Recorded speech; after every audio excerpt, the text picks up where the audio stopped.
It begins with a knock, not a loud, demanding bang of an officer or a tax collector, but a soft, rhythmic tapping on a heavy oak door at the very edge of the woods.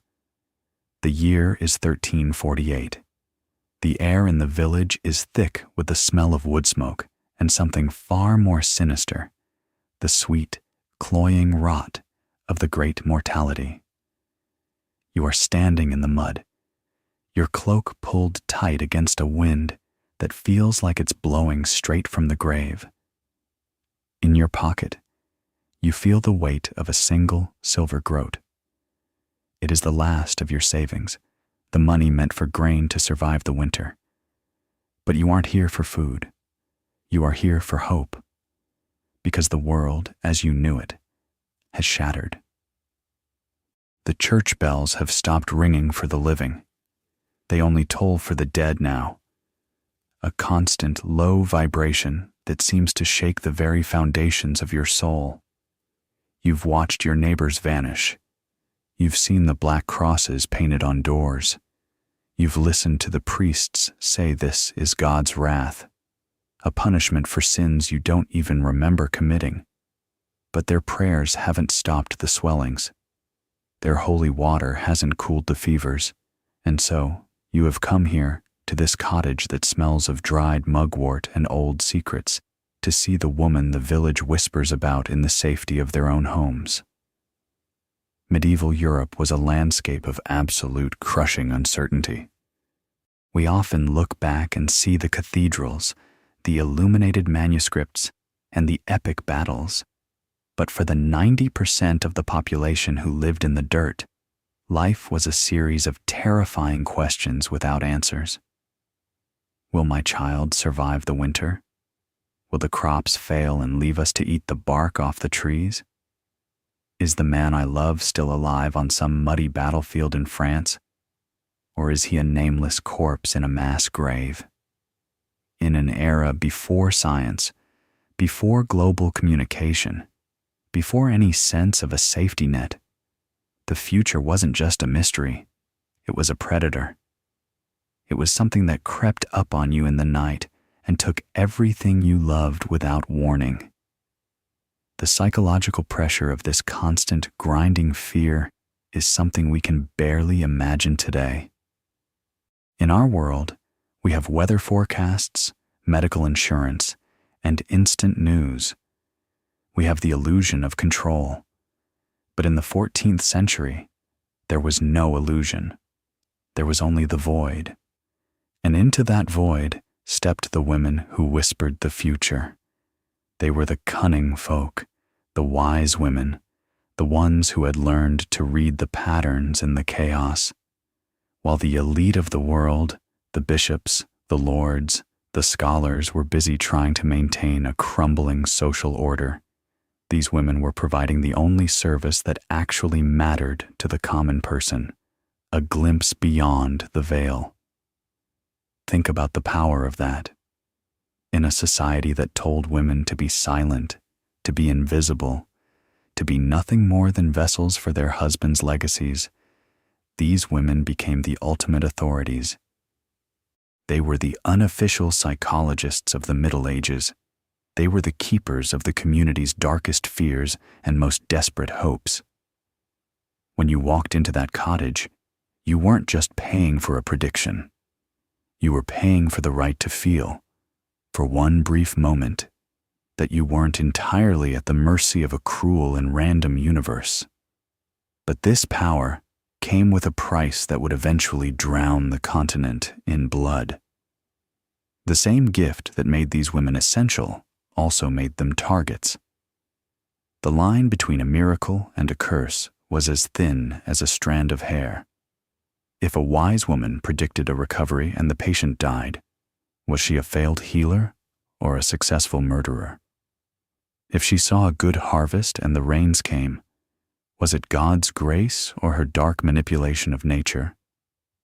As the Middle Ages progressed, the fear of the future began to merge with a fear of the women who claimed to know it.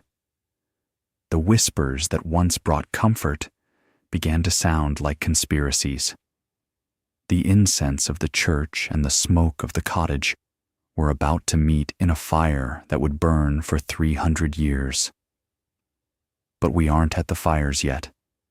We are still in the mud, outside that door, waiting for it to open.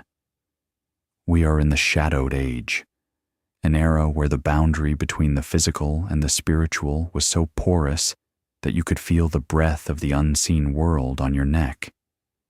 It was a time of strange omens, a two-headed calf born in a distant village, a comet streaking across the night sky like a warning flare, the sudden silence of the birds before a storm. People didn't just see these things, they read them. Every event was a message, every coincidence a sign. It was a world where meaning was everywhere, yet the truth was always hidden.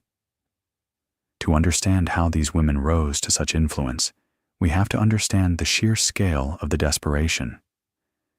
Imagine a life where you have zero autonomy. You belong to the land belongs to the Lord, and the Lord belongs to the King. Your soul belongs to the church. Every aspect of your existence is regulated, taxed, and judged. The only thing that truly belongs to you is your fear. And then, you meet a woman who tells you that the stars have a plan for you. She tells you that the herbs in your garden have a voice. She tells you that the future isn't a dark room, but a map that can be read if only you know how to look at the lines.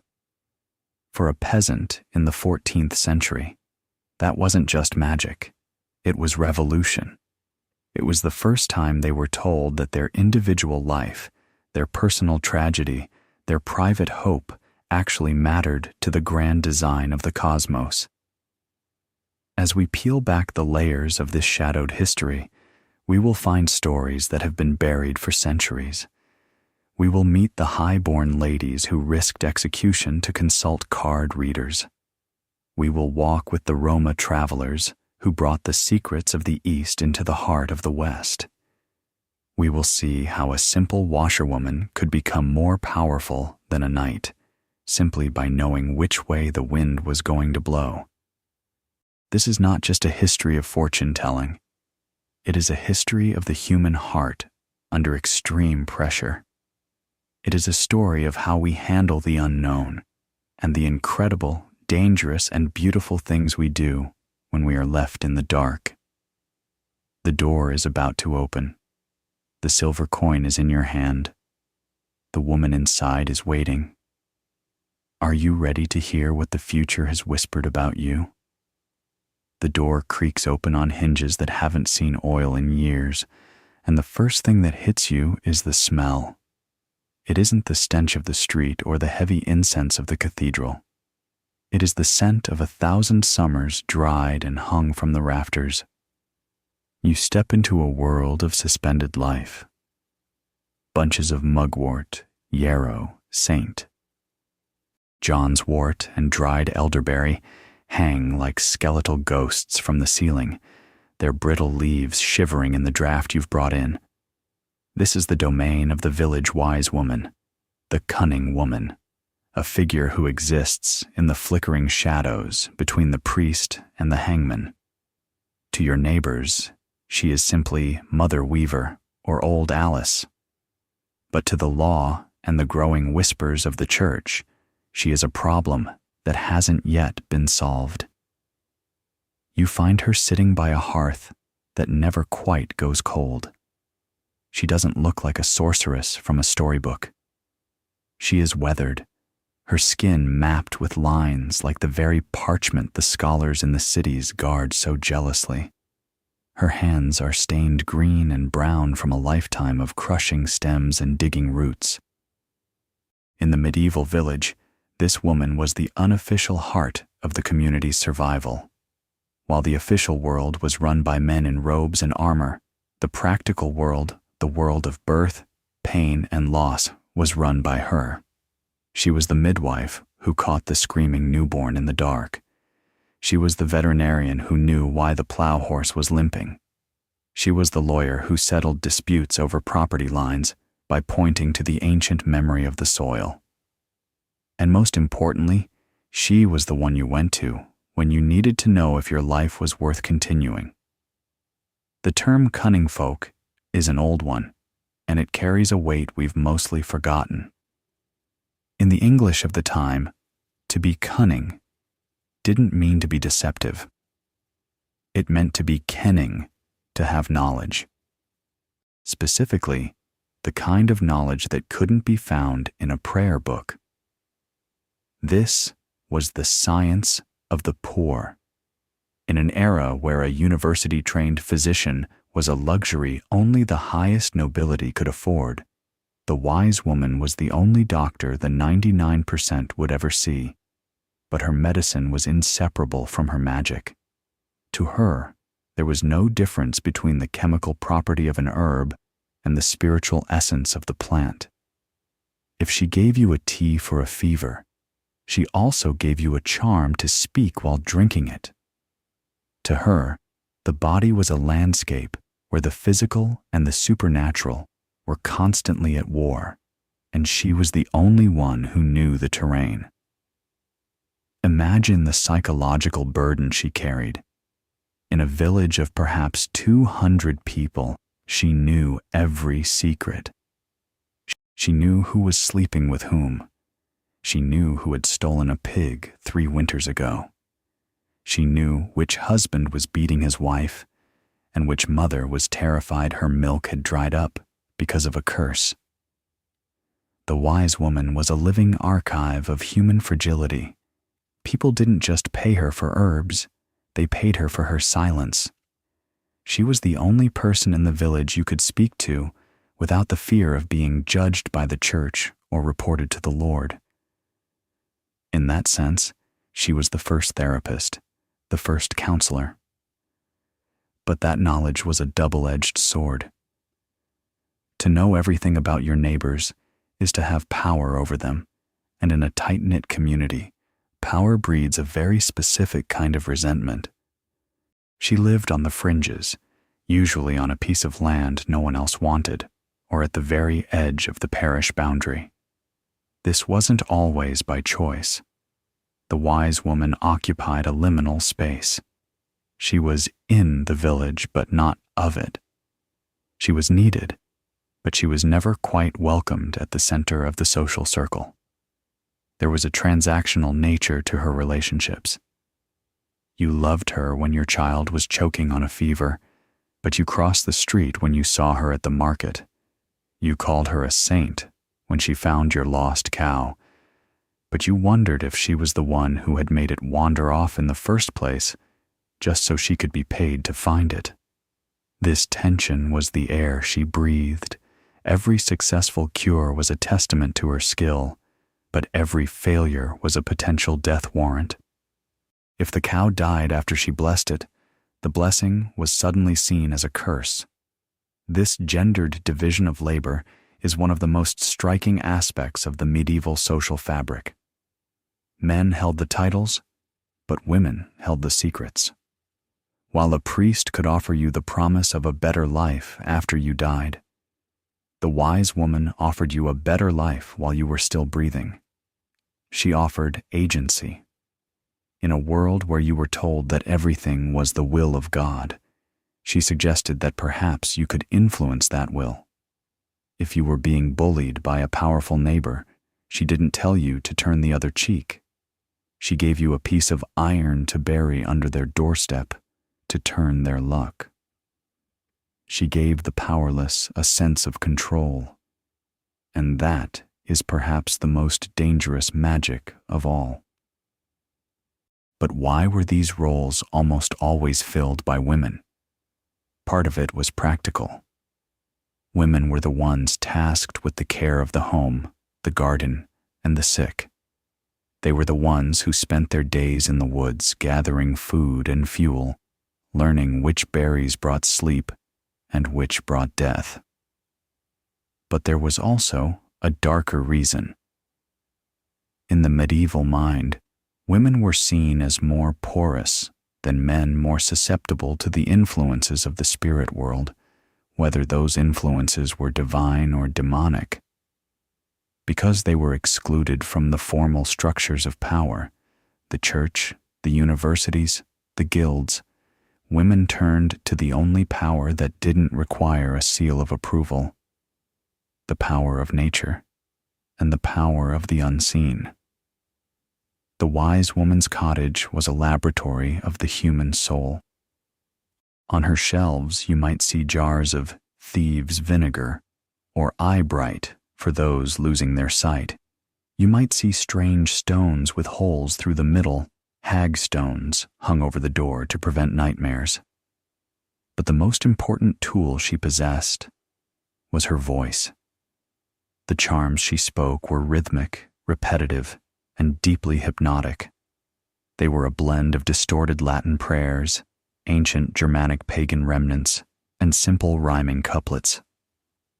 When she spoke them over a client, she was performing a ritual that signaled to the subconscious: something is changing. The old reality is gone. A new one is being born. It was the ultimate placebo, backed by the weight of 1,000 years of tradition. As you sit by her fire, she begins to ask you questions. Not just about your symptoms or your lost property, but about your dreams. She asks about the birds you saw on the way here. She asks about the way the smoke is rising from the hearth. She is gathering data, reading the signs of your life. To her, the universe is a giant machine of symbols, and she is the only one who knows the code. She isn't just looking for a lost coin or a cure for a cough. She is looking for the why behind the what. In the medieval world, nothing was random. If you suffered, there was a reason.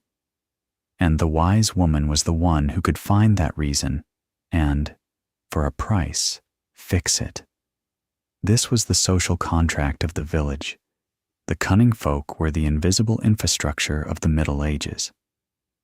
They kept the peace, they healed the sick, and they provided the psychological relief that the rigid structures of the church could not.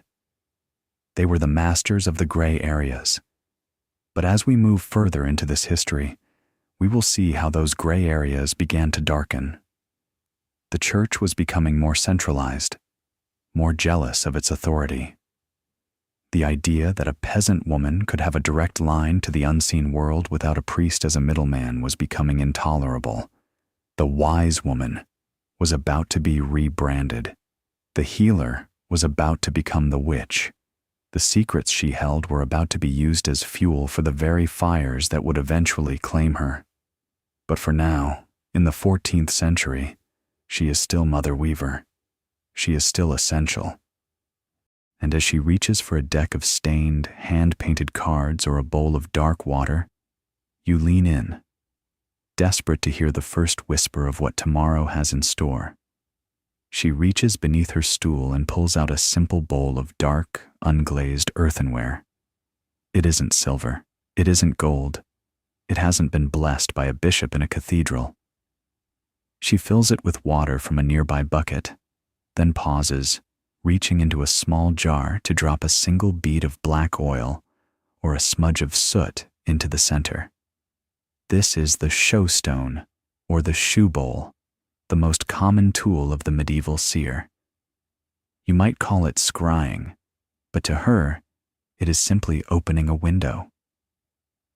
As you lean over the water, the flickering candlelight from the hearth catches the surface, creating a world of dancing highlights and deep, impenetrable shadows. She tells you not to look at the water itself, but through it. This is the first lesson in the tools of the cunning folk. The object is never the source of the power. It is merely the anchor for the mind. In a world where your brain is constantly cluttered with the noise of survival, the hunger in your belly, the cold in your bones, the fear of the tax collector, you need something to stop the spinning. The bowl of water, the polished piece of obsidian, or even a simple shard of glass serves as a sensory circuit breaker. By staring into the dark, reflective surface, you induce a mild state of trance. Modern science calls this the Ganzfeld effect, where the brain, deprived of structured visual input, starts to manufacture its own. But in the 1300s, those manufactured images weren't hallucinations. They were messages from the unseen world. The tools of the trade were, by necessity, mundane. A woman caught with an elaborate, golden astrological instrument would be arrested for heresy or theft. But a woman caught with a bowl of water? She's just preparing dinner. A woman with a pocket full of smooth river stones? She's just a collector of curiosities. This was the genius of the cunning folk. Their magic was camouflaged as chores. They used hagstones, which are rocks with a naturally occurring hole through the center, often found at the seashore or in riverbeds. If you look through the hole of a hagstone, the legends say, you can see the true nature of things. You can see the fairy folk who are hiding in the shadows, or you can spot the person who has cast a glamour over your eyes. In reality, the hagstone was a focusing tool, a literal lens through which the wise woman could concentrate her intent. Then there was the art of sortilege, or the casting of lots. This is one of the oldest forms of divination known to humanity, and in medieval Europe, it was everywhere. She might pull a handful of bones, sometimes actual animal knuckle bones, sometimes carved pieces of wood or pebbles marked with secret signs, and toss them onto a white cloth. The way they landed, the patterns they formed, and the way they leaned toward or away from each other told a story. It was a language of chance, but to the medieval mind, chance didn't exist. Everything was directed by a higher power. If the bones fell in a certain way, it wasn't gravity. It was the universe speaking through the stones. But the most sophisticated tool in her arsenal wasn't something she held in her hand. It was the landscape itself. The medieval fortune teller read the world like a book that everyone else had forgotten how to translate. This is what the Romans called augury, and it survived in the folk traditions of Europe long after the Roman Empire fell. The flight of birds across a gray autumn sky wasn't just a migration, it was an omen. If a magpie flew to the left, it was a warning of sorrow. If a crow landed on your roof and looked to the east, it was a sign of a coming death. She watched the way smoke rose from a chimney. If it swirled and stayed low to the ground, the whites were restless. If it rose straight and true, the atmosphere was clear. Even the behavior of insects, the cricket on the hearth, or the pattern of spiders' webs in the barn, were data points in her grand calculation of fate. We often think of the tarot as the quintessential tool of the fortune teller, but in the heart of the Middle Ages, the tarot as we know it didn't exist yet. Instead, there were lots and early playing cards that had trickled in from the East. These cards were rare and expensive, often hand-painted and kept wrapped in silk. If a wise woman owned a set, she was likely serving the higher tiers of the village, or even the local nobility. These early cards didn't just tell you if you'd find a lover. They were used for geomancy, a complex system of making marks in the dirt or sand and interpreting the resulting patterns. Geomancy was the earth magic, and it was considered a legitimate science by many scholars of the time. It required a level of mathematical precision and symbolic knowledge that challenged the idea that these women were just superstitious peasants. One of the most intimate tools she used was the leaden omen. She would melt a small piece of lead in an iron ladle over the fire, then suddenly drop the molten metal into a bowl of cold water. The lead would hiss and pop, solidifying instantly into strange, jagged shapes. As the steam cleared, she would lift the metal out and study it. To the untrained eye, it was just a lump of lead. But to her, it was a sculpture of the future. A sharp point might represent a spear or a coming conflict. A rounded shape might be a cradle or a womb. A jagged edge could be a mountain you have to cross. This practice, known as molybdomancy, was a way of capturing a frozen moment of destiny. It was tactile, visceral, and incredibly persuasive. As you watch her work, you realize that her tools are also props in a grand piece of theater. The low light, the smell of the herbs, the rhythmic chanting, the focused attention on a single object. All of it is designed to shift your state of being. The tool acts as a bridge. It allows the client to move from a state of, I am a victim of circumstances, to, I am a participant in my destiny. When she hands you a carrot, a small piece of parchment with a symbol drawn in ink made of oak galls and soot, and tells you to sew it into your hem, she is giving you a physical anchor for your hope. You believe you are protected because you are carrying the protection. And in a world where the primary killer was despair, that belief was more effective than any medicine. But there is a darker side to these tools. These are the same objects that would eventually be held up in courtrooms as evidence of a pact with the devil. A bowl of water wouldn't just be for scrying, it would be the devil's mirror. The hagstone wouldn't be for vision, it would be a fetish used to summon familiar spirits. The leaden omens wouldn't be for insight, they would be sorcery to control the elements.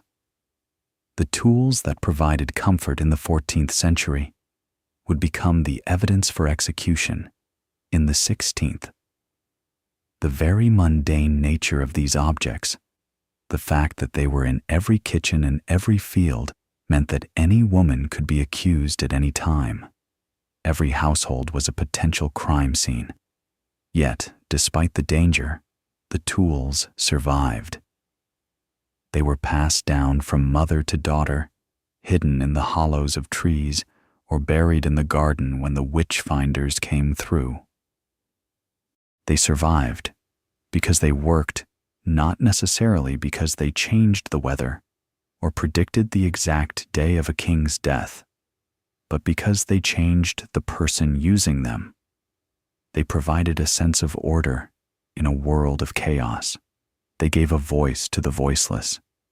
And as she pours the water back into the bucket and wipes the bowl clean, she looks at you with eyes that seem to have seen 1,000 futures. She hasn't just used a tool. She has performed an intervention. But as you prepare to leave, she stops you. She mentions that the symbols she saw in the lead weren't hers. They were older. They were an echo from a time before the cathedrals, a time when women didn't have to hide their power in a bowl of water. To understand the whisper, she says, you have to understand the scream that came before it.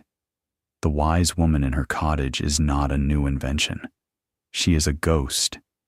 She is a fragmented reflection of a time when the world did not just tolerate her power, but knelt before it. To find the source of the whisper, you have to look past the mud of the 14th century, past the tolling bells of the monasteries, and back into the white marble ruins of the ancient Mediterranean. Long before the cross dominated the skyline of Europe, there were the Sibyls.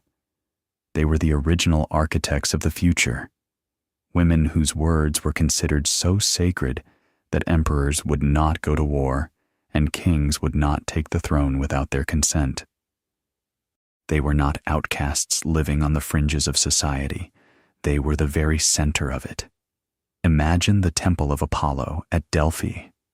Imagine a woman seated on a bronze tripod over a chasm in the earth, breathing in vapors that the ancients believed were the very breath of a god. She would fall into a trance, her body convulsing, her voice changing, her words coming out in riddles that determined the fate of nations. This was the Pythia, and for 1,000 years, she was the most powerful woman in the Western world. When you listen to the village wise woman today, you are hearing the distant, muffled echo of that tripod and those vapors. The lineage of the female prophet is a bloodline that neither time nor the rise of new religions could ever truly sever. The word Sibyl itself carried a weight that terrified and fascinated the medieval mind. In the ancient world, there was not just one Sibyl, but many, scattered across the landscape from Libya to Persia to Italy. The most famous was the Sibyl of Cumae.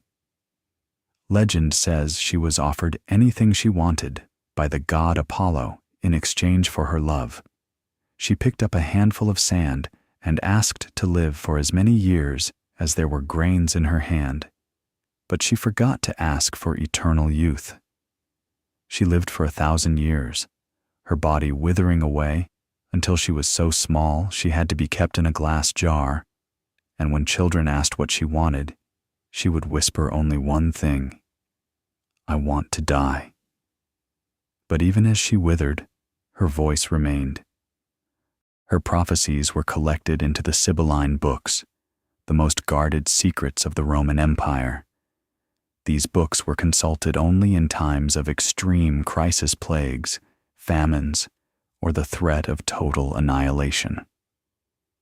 When the Roman Senate opened those pages, they were seeking the same thing you are seeking in that cottage in the woods: a sense of order. They wanted to know that even the catastrophe had a meaning. When Rome eventually fell and the temples were pulled down, the Sibylline books were supposedly destroyed. But you cannot destroy an idea that has taken root in the collective soul of a continent.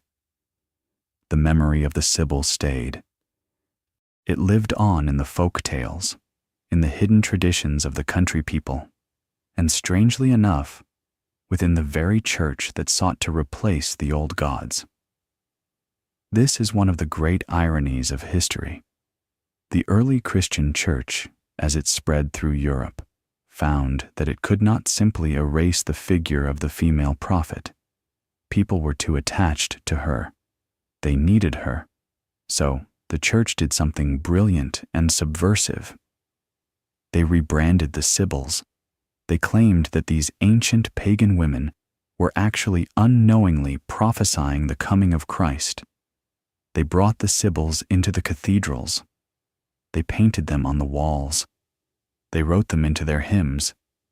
They turned the fortune teller into a precursor to the saint.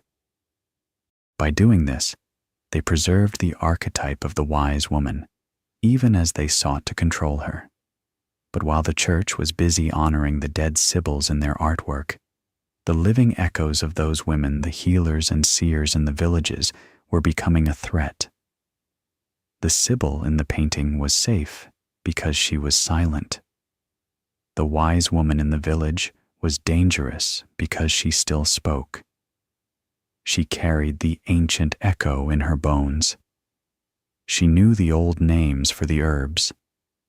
She knew the timing of the moon that had nothing to do with the church calendar. She practiced a form of spirituality that was direct, visceral, and required no priest. She was the survival of the old world in the heart of the new. Think about the transition that took place as the Roman world collapsed into the Middle Ages. The grand, state-sponsored oracles were gone. The marble temples were ruins used for sheep pens. The education systems that supported the learned seers had vanished. But the people did not stop being afraid of the dark. They did not stop wanting to know what would happen to their children. So the power shifted. It moved from the temple to the hearth. It moved from the public square to the secret woods. It became smaller, more intimate, and much more domestic. The Sibyl traded her laurel crown for a headscarf, but her eyes remained the same. The medieval wise woman was the curator of this fragmented ancient knowledge. She was the one who remembered that certain springs were sacred, not because a saint had touched them, but because they had always been sacred. She remembered that the elder tree was a protector, and that the rowan could turn back evil. She was the bridge between the high philosophy of the ancients and the practical survival of the peasants. This is why the authorities were so conflicted about her. On one hand, she was a remnant of a pagan past they wanted to forget. On the other hand, her knowledge of the natural world and her ability to provide psychological relief were too valuable to lose. There is a concept in history called the survival of the pagan. It suggests that the old ways never really die. They just change their clothes.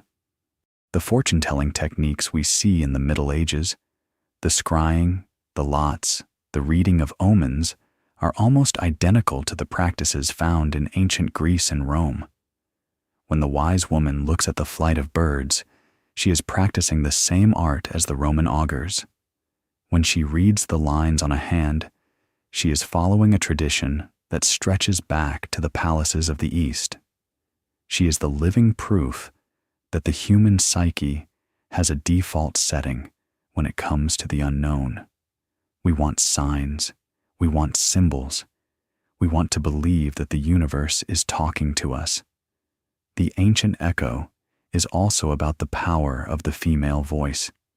In almost every ancient culture, the task of mediating between the human and the divine was given to women. Why? Because women were seen as more intuitive, more connected to the rhythms of life and death, and perhaps most importantly, more capable of surrender. To be a prophet, you have to be able to let go of your own ego and let something else speak through you. The Sibyls were the masters of this surrender. The medieval wise woman continued this tradition. She was the one who could hear what the stones and the plants were saying. She was the one who could stand in the middle of a storm and not see chaos, but a pattern. As the centuries passed, the ancient echo became more distorted. The stories of the Sibyls turned into fairy tales. The rituals of the temples turned into nursery rhymes and charms. But the core of the power remained. It was the power of the outside knowledge. The church had the inside knowledge, the scriptures, the liturgy, the official truth. But the wise woman had the knowledge from the outside, from the woods, from the ancient ruins, from the depths of the human heart that the church could not reach. This was the true source of her influence. She represented an alternative reality, a connection to a past that was older than the cross and deeper than the cathedrals. The ancient echo is a reminder that we are never as far from our ancestors as we think. The questions you ask today about love, about health, about the future, are the same questions people were asking the Sibyl of Cumae 2,000 years ago. We are all still standing on that same chasm, breathing in the vapors, waiting for the voice to tell us that everything is going to be all right. The wise woman in that cottage is just the latest version of a story that has no end. She is the guardian of the whisper. And as she looks at you across her fire, you can almost see the shadow of the marble temple behind her. You can almost feel the heat of the ancient tripod. She is not just a woman in a hut. She is the survival of the divine feminine in a world that is trying to forget it. But the church is not just trying to forget it. They are starting to watch. They are starting to realize that as long as people listen to the ancient echo, they are not listening exclusively to them. The competition for the soul of Europe is about to get much more intense. The Sibyls on the ceiling of the Sistine Chapel are beautiful and safe, but the woman in the woods is alive and dangerous. The next chapter of this story is not about echoes. It is about the clash between the sacred and the forbidden.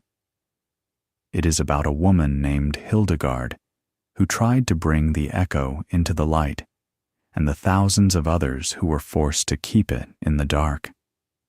While the village wise woman worked in the flickering shadows of her cottage, there was one woman who managed to bring the light of the future into the very heart of the cathedral. Her name was Hildegard of Bingen, and she is the ultimate paradox of the Middle Ages.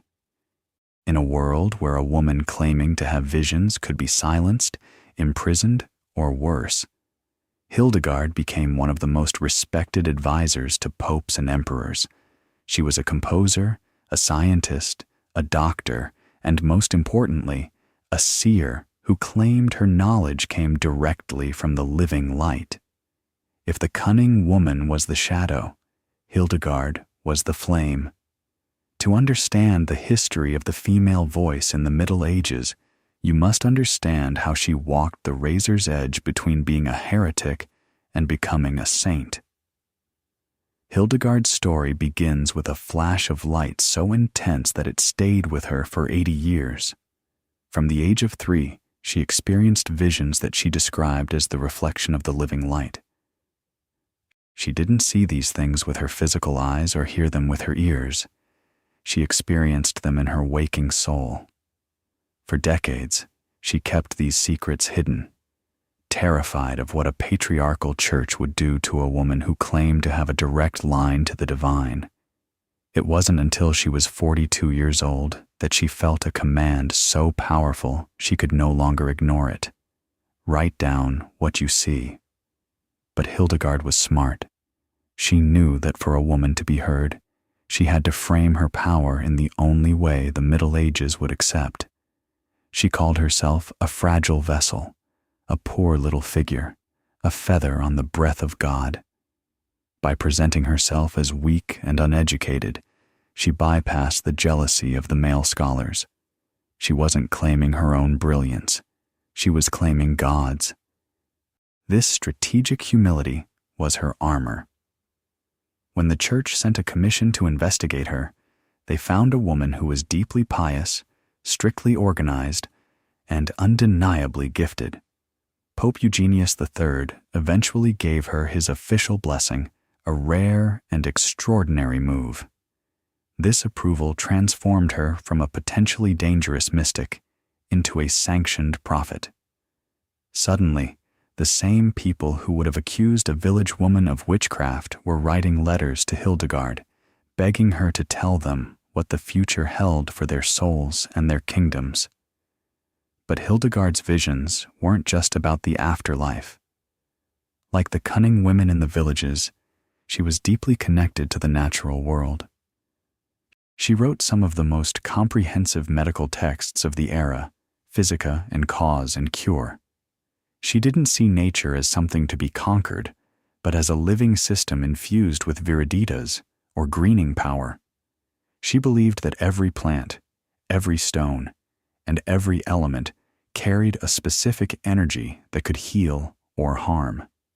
She prescribed amethyst for skin conditions and spelt for vitality. She understood that health was a balance between the physical and the spiritual. In many ways, she was doing the exact same work as the village wise woman, but she was doing it within the safety of the monastery walls, backed by the authority of the cross. Why was Hildegard a saint while the woman in the cottage was often viewed with suspicion? The answer lies in the hierarchy of power. Hildegard's vision supported the church's theology. The wise woman's charms often circumvented it. Hildegard's medicine was recorded in Latin, the language of the elite. The wise woman's remedies were passed down in the vernacular of the poor. Hildegard had the protection of a title and a convent.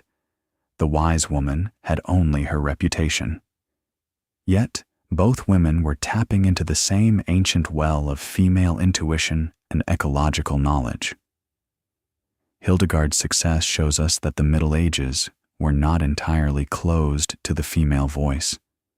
provided that voice knew how to navigate the complex politics of faith and fear. Hildegard was not afraid to speak truth to power. She wrote scathingly to bishops and kings, warning them of coming disasters and divine judgment. She predicted the rise of new religious movements and the corruption that would threaten the Church's foundation. She was a political commentator disguised as a mystic. Her ability to see gave her a platform that no other woman of her time could dream of.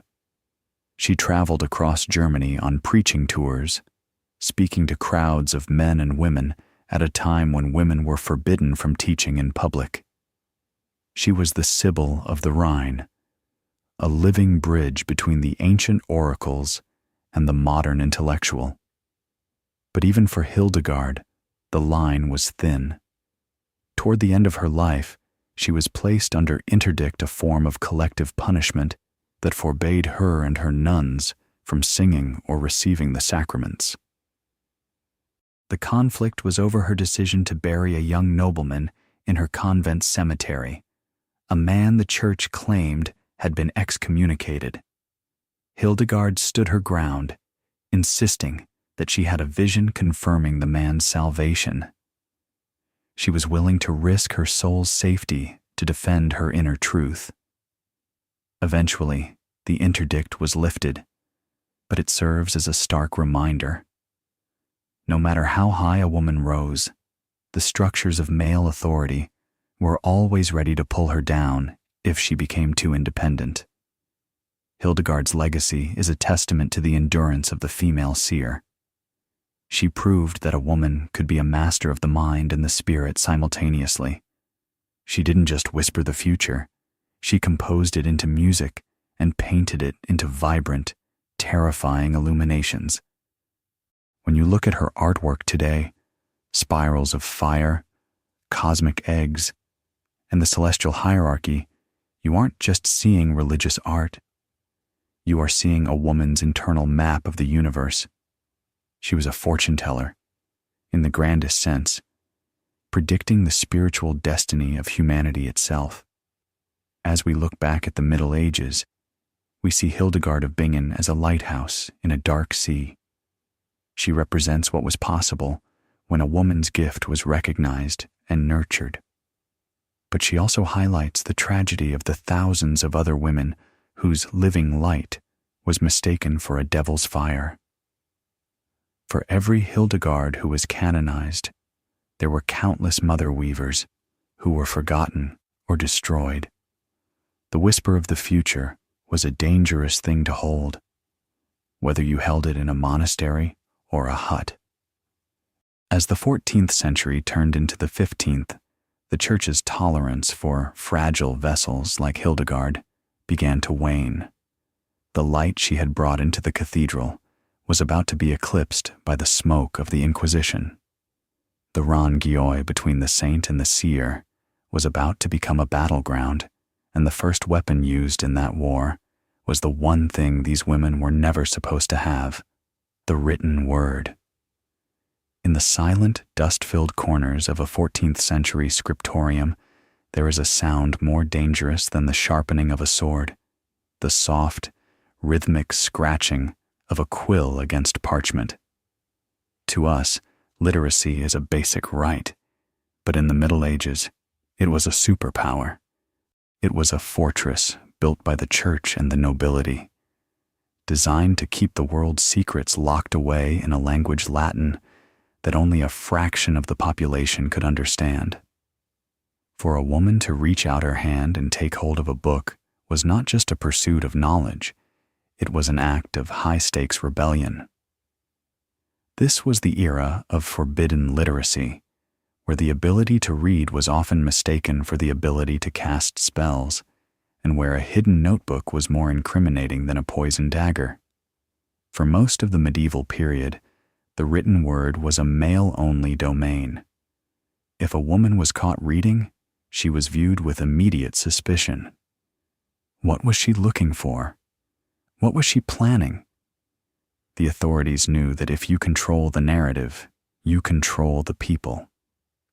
By keeping women illiterate, They ensured that female wisdom remained fragmented, oral, and easily dismissed as mere superstition or old wives' tales. But they underestimated the hunger of the human mind. Behind closed doors, in the quiet hours of the night, a secret revolution was unfolding. Women were teaching each other. Mothers whispered the shapes of letters to their daughters. Midwives bartered their healing services for lessons from sympathetic clerks. They weren't just learning to read the Bible. They were learning to record their own lives. This secret literacy gave birth to a new kind of power. The cunning woman was no longer just relying on what she could remember. She was building a library. These were the first grimoires, personal notebooks filled with herbal recipes, astrological observations, and rhythmic charms. Because they couldn't risk being caught with a dedicated book of magic, they became masters of camouflage. They would buy a book of hours, a common, socially acceptable prayer book, and use the margins to hide their true work. Between the sacred psalms and prayers to the saints, they would scrawl instructions for breaking a fever or the exact timing of a lunar eclipse. To a casual observer, it was a pious woman at prayer. To those who knew how to read between the lines, it was a manual for taking control of reality. The fear of the literate woman was rooted in a very practical concern. If a woman could read, she could access the outside knowledge. She could read the forbidden translations of Greek and Arabic texts that were trickling into Europe.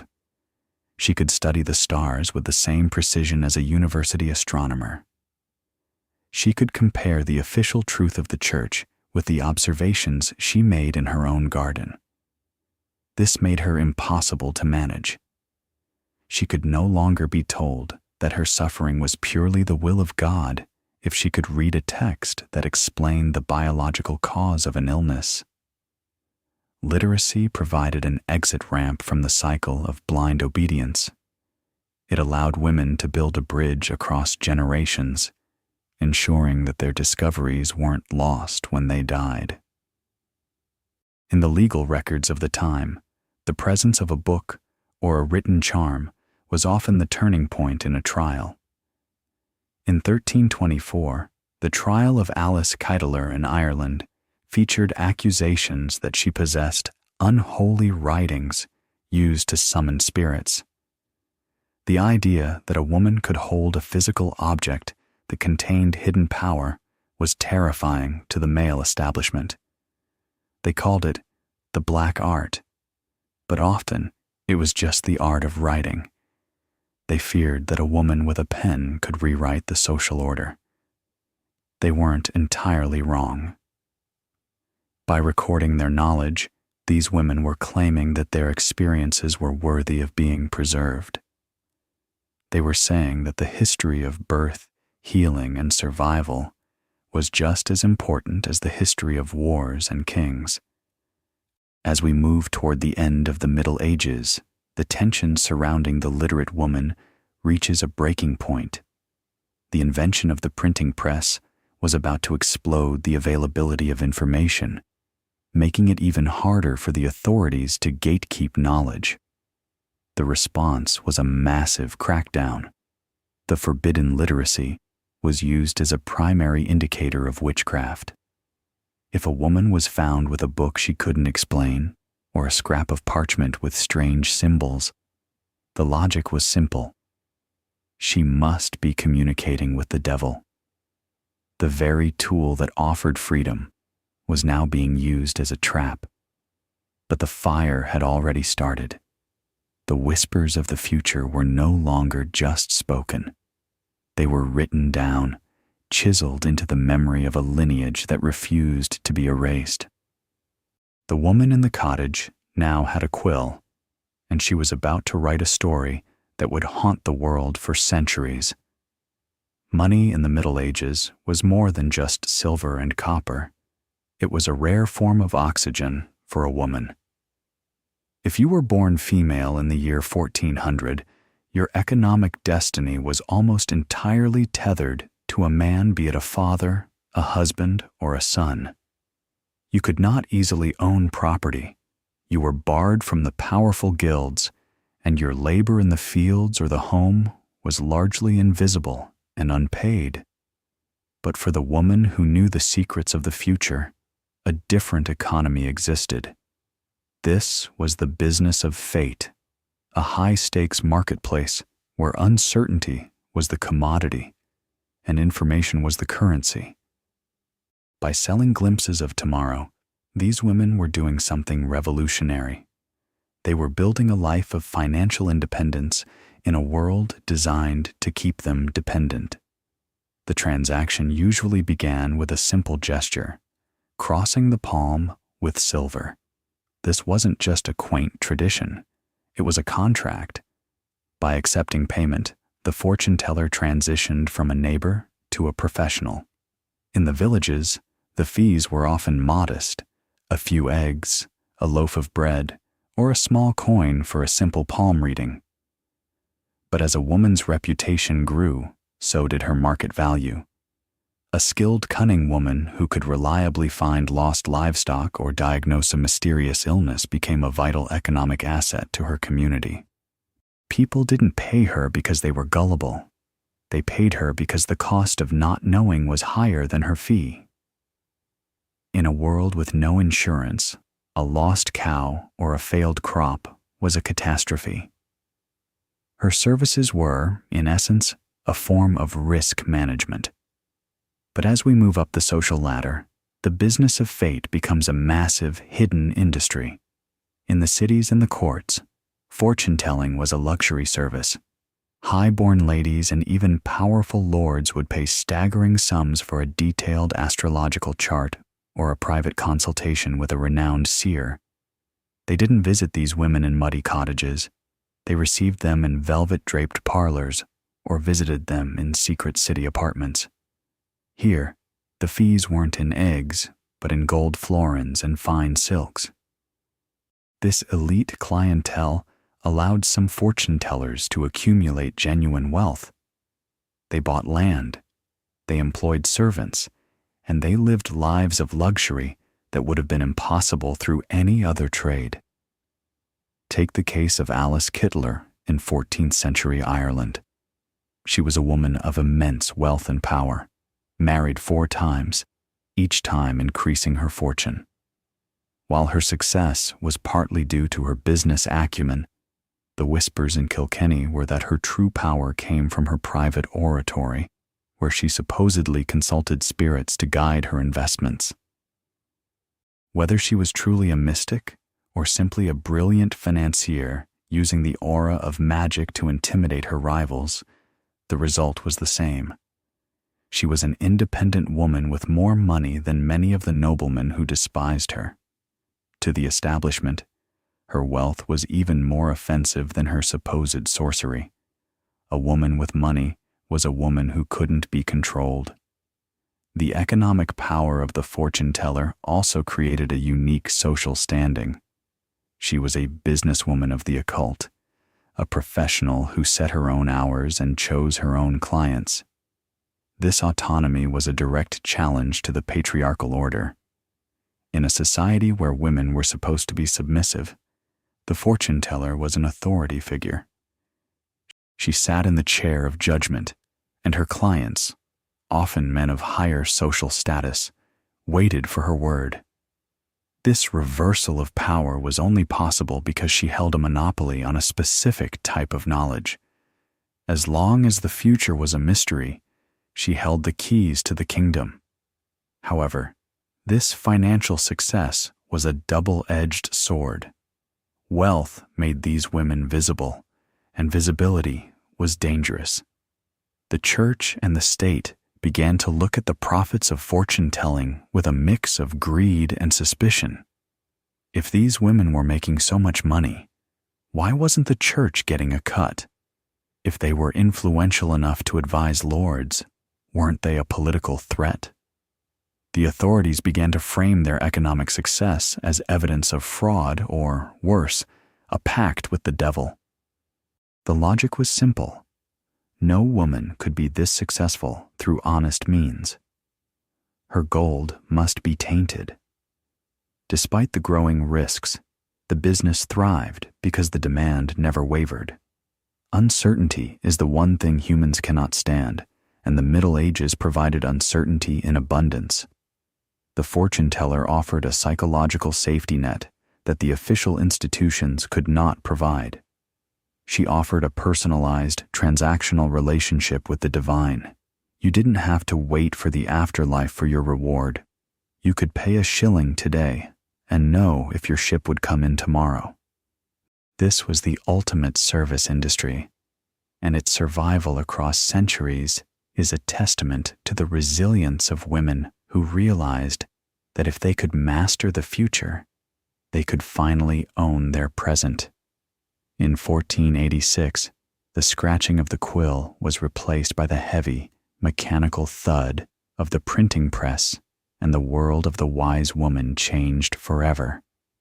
Two men, Heinrich Kramer and Jacob Sprenger, published a book that would become the blueprint for mass murder, the Malleus Maleficarum, or the Hammer of Witches. It was not a book of magic, but a book of law and theology, designed to hunt, convict, and destroy.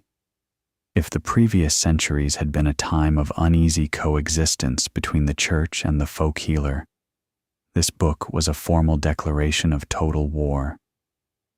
It didn't just target magic, it targeted the female gender. It was the most successful piece of hate speech in human history, and its pages were fueled by a toxic mixture of religious fervor and deep-seated sexual anxiety. Before the Malleus, the church's official stance was often skeptical of witchcraft. They viewed the claims of flying through the air or changing shape as pagan delusions, silly superstitions that should be corrected with prayer, not the pyre. But Kramer and Sprenger turned that logic on its head. They argued that the devil was real, active, and gathering an army on earth, and that women were his primary recruits. The book provided a pseudo-scientific justification for why women were inherently more prone to witchcraft than men. They claimed that the very word for woman femina came from fe and minus, meaning lesser in faith. They argued that because women were intellectually weaker and emotionally more volatile, they were the perfect vessels for demonic influence. The Malleus Maleficarum fundamentally redefined the village wise woman. Her herbs were no longer medicine, they were poisons. Her charms were no longer prayers, they were pacts with Satan. Her ability to help with birth was now seen as a way to steal unbaptized infants for unholy rituals. The book created a closed loop of logic that was impossible to break. If a woman was accused and denied being a witch, she was lying. If she confessed under torture, she was telling the truth. If she remained silent, it was because the devil was holding her tongue. Every attribute of a woman's life, especially her knowledge of the future and the natural world, was now framed as evidence of her damnation. The timing was perfect and devastating. The printing press allowed the Malleus to spread across Europe with a speed that oral traditions couldn't match. It became a bestseller, second only to the Bible in its reach. It was the field manual for every judge, priest, and magistrate. It took the localized, diverse folk practices of Europe and flattened them into a single, terrifying narrative of a satanic conspiracy. The village wise woman, who had lived on the fringes of the community for centuries, was now a national security threat.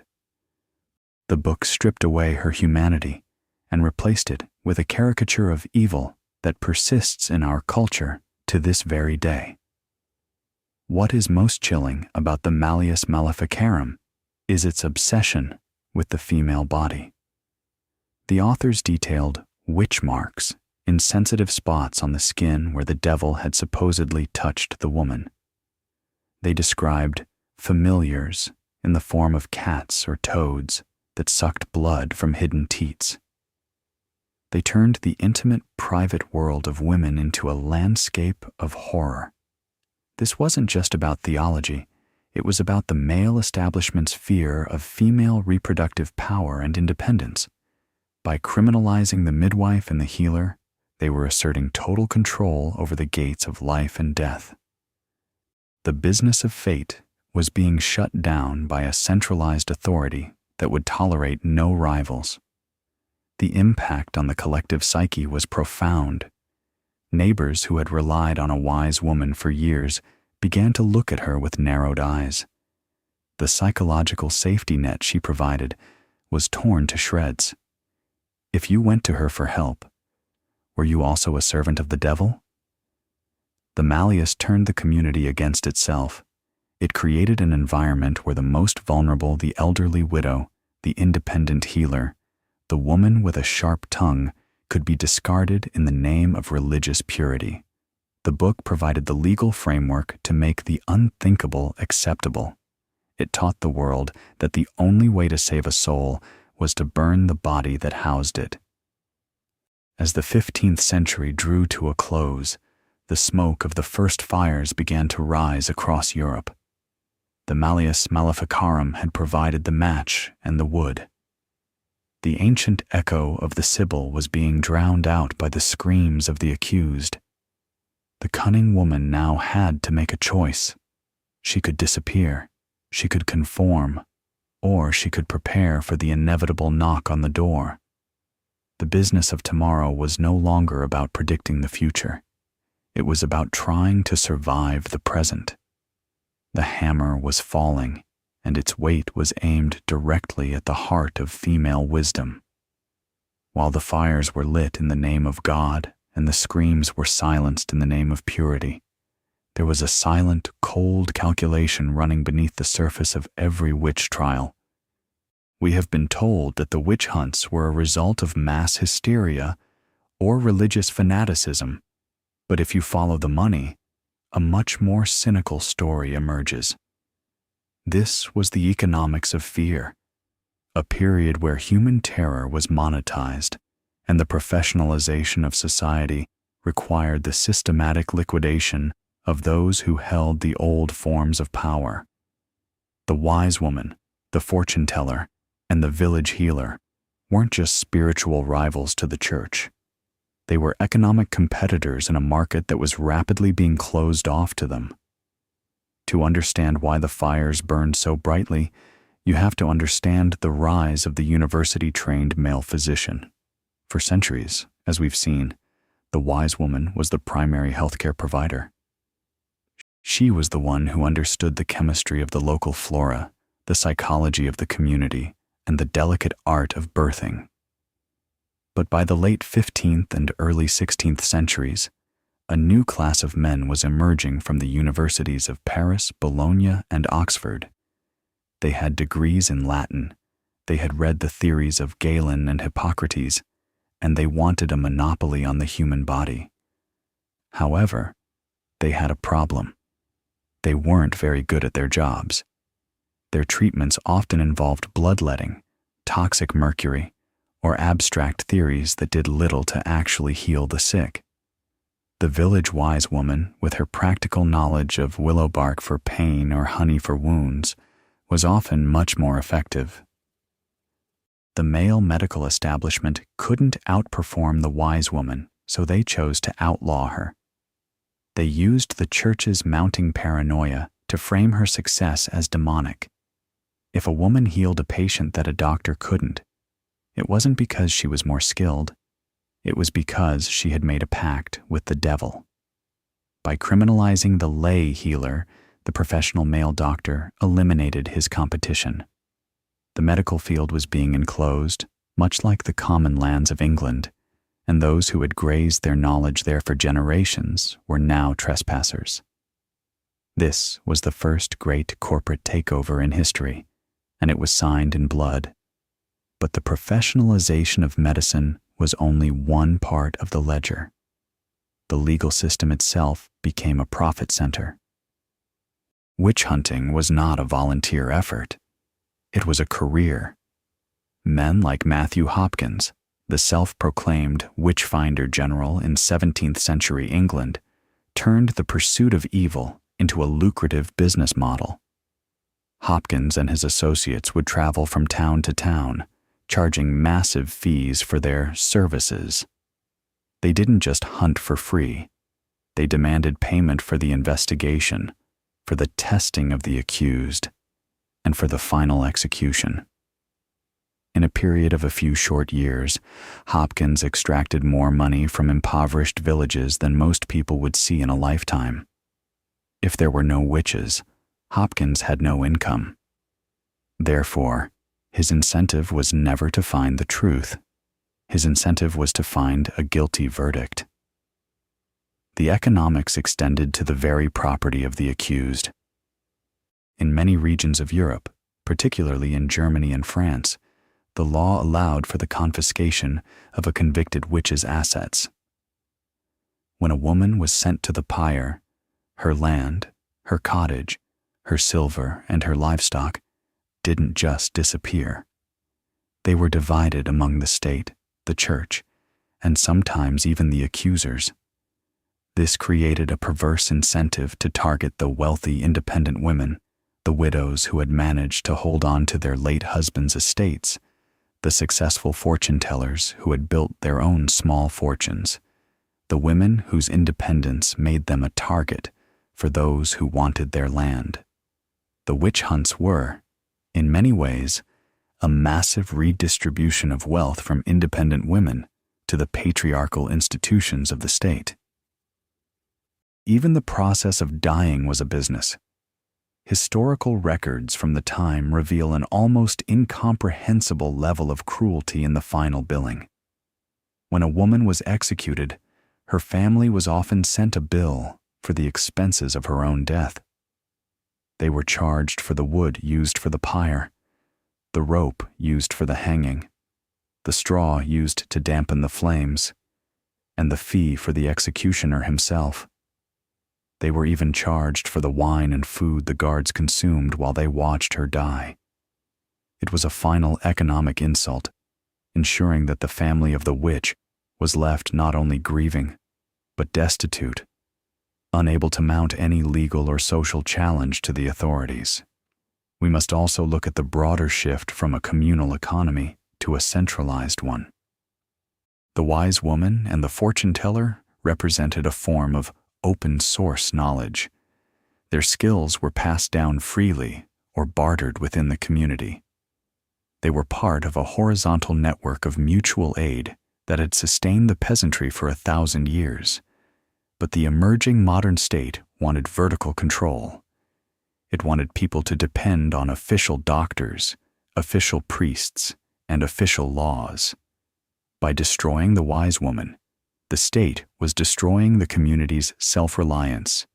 It was forcing people to enter a marketplace where they had to pay for services that were once provided through communal tradition.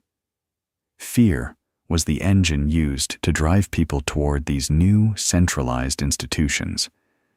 The fortune teller was a particular target in this economic war because she dealt in the most valuable commodity of all, certainty. In a time of massive economic upheaval, the shift from feudalism to early capitalism, the future was more terrifying than ever. People wanted to know if their investments were safe, if the new laws would ruin them, if the changing climate would bring famine. The church and the state wanted to be the only ones providing answers to those questions. They wanted to be the sole arbiters of fate. A woman who claimed she could see the future for the price of a silver coin was a direct threat to the state's monopoly on the narrative of the future. She was an independent information broker in a world that was becoming increasingly censored. This was the true darkness of the witch hunts. It wasn't just a lack of scientific understanding. It was a deliberate, calculated use of terror to restructure society. The economics of fear ensured that every person in the village knew the price of stepping outside the lines. It ensured that knowledge was centralized, that independence was punished, and that the business of fate was placed firmly in the hands of those who already held the swords and the scepters. The wise woman, who had once been the community's anchor, was now a liability. To know her was to be associated with her. To defend her was to join her. But as we look at the ruins of these communities, we also see the resilience of the human spirit. Despite the professional witch-finders, despite the confiscation of property, and despite the final bills for the firewood, the knowledge didn't entirely vanish. It went deeper into the shadows. The economics of fear succeeded in driving the wise woman out of the public square, but it couldn't stop people from seeking her out in the dead of night. The demand for her services was a market force that no law could fully suppress. Because as long as there is uncertainty, there will be a need for the seer. As long as there is pain, there will be a need for the healer. And as long as there is a heart that refuses to be governed by fear alone, there will be a whisper in the woods, waiting for the knock on the door. We have moved from the ideology of hate to the ledger of profit. We have seen how the hammer of witches was used to clear the field for a new kind of world. But the story isn't over. In the midst of this economic and spiritual war, a figure emerged who would challenge the very definition of a seer. A girl who heard voices, who saw visions, and who would lead an army before the fires finally claimed her. To understand the ultimate clash between the visionary and the state, we must look at the girl in armor, the woman who became the most famous victim of the economics of fear, Joan of Arc. In the year 1429, decades before the hammer of witches would formally codify the war on female vision, the world was already trembling under the tension between the visionary and the law. Into this fractured landscape stepped a 17-year-old peasant girl from the village of Domremy, a girl named Joan. She did not come with a bowl of water or a deck of cards. She came with a sword and a conviction that shattered every boundary of what a woman was permitted to be. Joan of Arc was the ultimate archetype of the warrior seer, a woman whose internal whispers did not just counsel a village, but directed the movements of an army and the crowning of a king. Her story remains the most dramatic testament to how the medieval world both exploited and then discarded the power of the female visionary. Joan's journey did not begin in a secret study or a temple, but in her father's garden. At age 13, she began to hear voices, those of Saint Michael, Saint Catherine, and Saint Margaret. These were not voices telling her the secrets of a neighbor's lost cow or romantic futures. They spoke of the survival of France.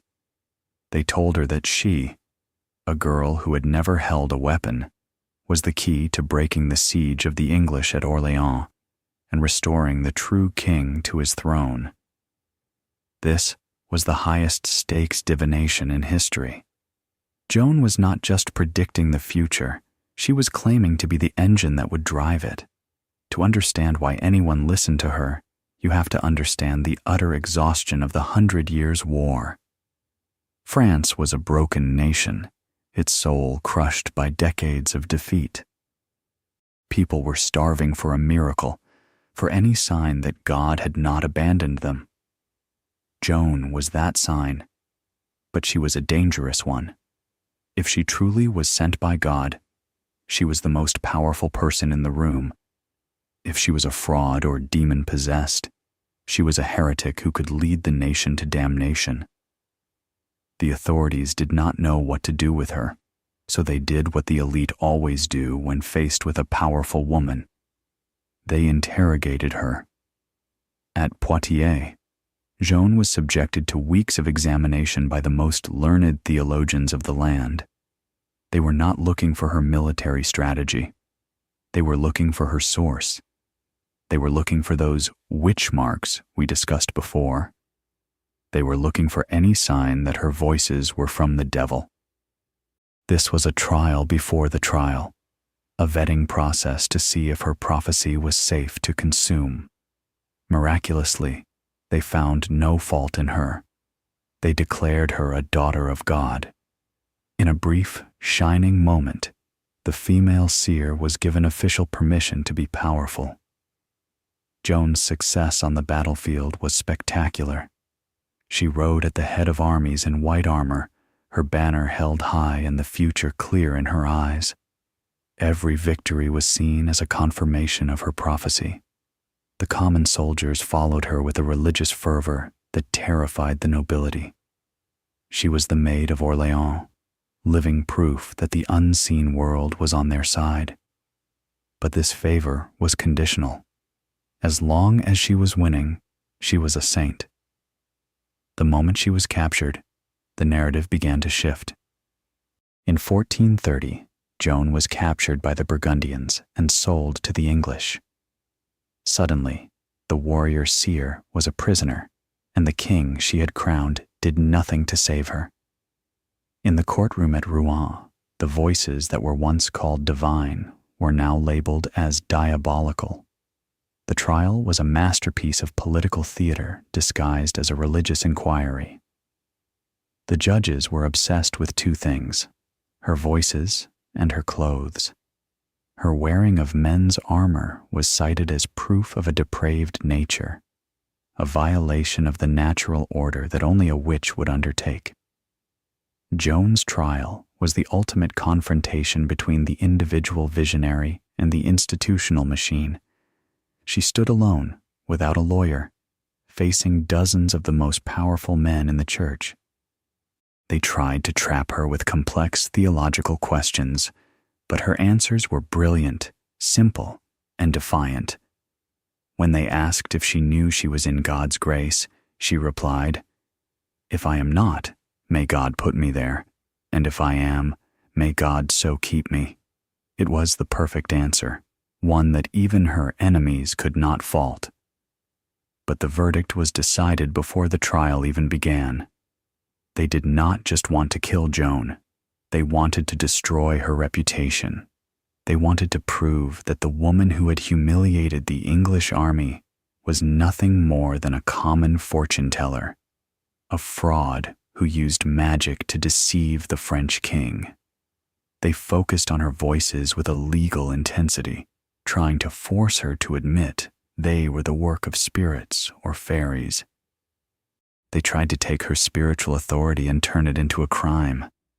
This was the same tactic used against wise women in the villages, but elevated to the level of international politics. Joan eventually broke under the threat of the pyre and signed an abjuration, a confession that her voices were false. But days later, she recanted. She put back on her men's clothing and declared that her voices were real and that she had betrayed herself by denying them. This was her final act of defiance. By choosing her own truth over survival, she reclaimed her power as a prophet. She was declared a relapsed heretic, and on May 30th, 1431, she was burned alive in the marketplace of Rouen. The execution of Joan of Arc was intended to be the end of the influence of female visionaries in France.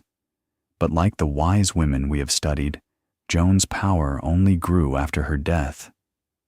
25 years later, a retrial declared her innocent, a martyr for her country.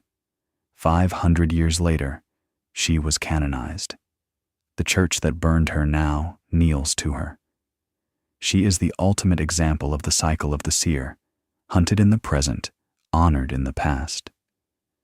Joan's story reminds us that the line between the sacred and the diabolical is often drawn by those in power. She was a woman who walked past the entire structure of the church to speak directly to God. And for that, she had to die. She was a fortune teller who saw a free France, and because that future was politically inconvenient for some, it was called witchcraft. Joan represents every woman who was ever told that her inner voice was a delusion, every seer whose vision was seen as a threat to the status quo. Pause for a moment at that trial in Rouen, for it is here that the medieval mindset toward women and the supernatural is most clearly revealed. The judges were not just concerned with whether Joan was a witch, they were obsessed with her lack of submission. A woman claiming to hear God without the mediation of a priest was a direct challenge to the Church's foundation of power. This was the unforgivable sin of the female prophet. In their eyes, her independence was heresy. They questioned her for hours about her sign, the physical proof of her voices. Joan told them that the victory at Orleans was her sign. She was saying that reality itself was the proof of her vision. But to the judges, reality was irrelevant. Only dogma mattered. The trial of Joan of Arc also highlights the intersection of nationalism and mysticism. The English needed her to be a witch to explain their military failures. If she was a saint, then God was against them, which was a theological impossibility for a proud nation. If she was a witch, then their defeats were simply the result of dirty tricks. This use of the witch label as a tool to explain away inconvenient truths is a pattern that repeats throughout history. When we cannot accept a woman's success, we look for a supernatural or dark reason for it. Joan was the most famous victim of this psychological mechanism. As she stood on the pyre, she asked for a cross. An English soldier made her a small one from 2 sticks of firewood. She pressed it to her chest as the flames rose. It is said that her heart would not burn in the ashes, a final defiant sign that the fire could not touch her core. Whether true or not, the image of the unburnt heart is a perfect metaphor for the tradition of the female visionary. You can burn the woman, you can burn the books, you can burn the cottage, but the heart of the seer, the insistence that there is more to the world than what the authorities allow us to see, that heart remains. As we leave the square of Rouen and look back at the trail of smoke, we see the pattern emerge clearly. The warrior seer was the peak of a mountain built on the lives of thousands of village-wise women. Her trial was the most famous, but the logic used to destroy her was the same logic used in the hidden rooms of every local magistrate. The state and the church had learned that the female prophet was too powerful to be left alone. If you could not control the future she saw, you had to kill the woman who saw it. But the fires at Rouen did not stop the whispers. In the centuries that followed, the techniques of the seer would only become more sophisticated, more secret, and more resilient. The transition from the public battlefield to the private parlor was beginning. The warrior seer would be replaced by the parlor seers, and the tools of the trade would evolve into the most iconic symbols of divination we know today. The smoke is clearing, but the secrets are only beginning to spread. Imagine the weight of a cold iron needle pressing against the small of your back. You are stripped naked, your head shaved, shivering in a stone cell, while men in black robes lean in, searching for a single spot on your body that does not feel pain. This wasn't a nightmare.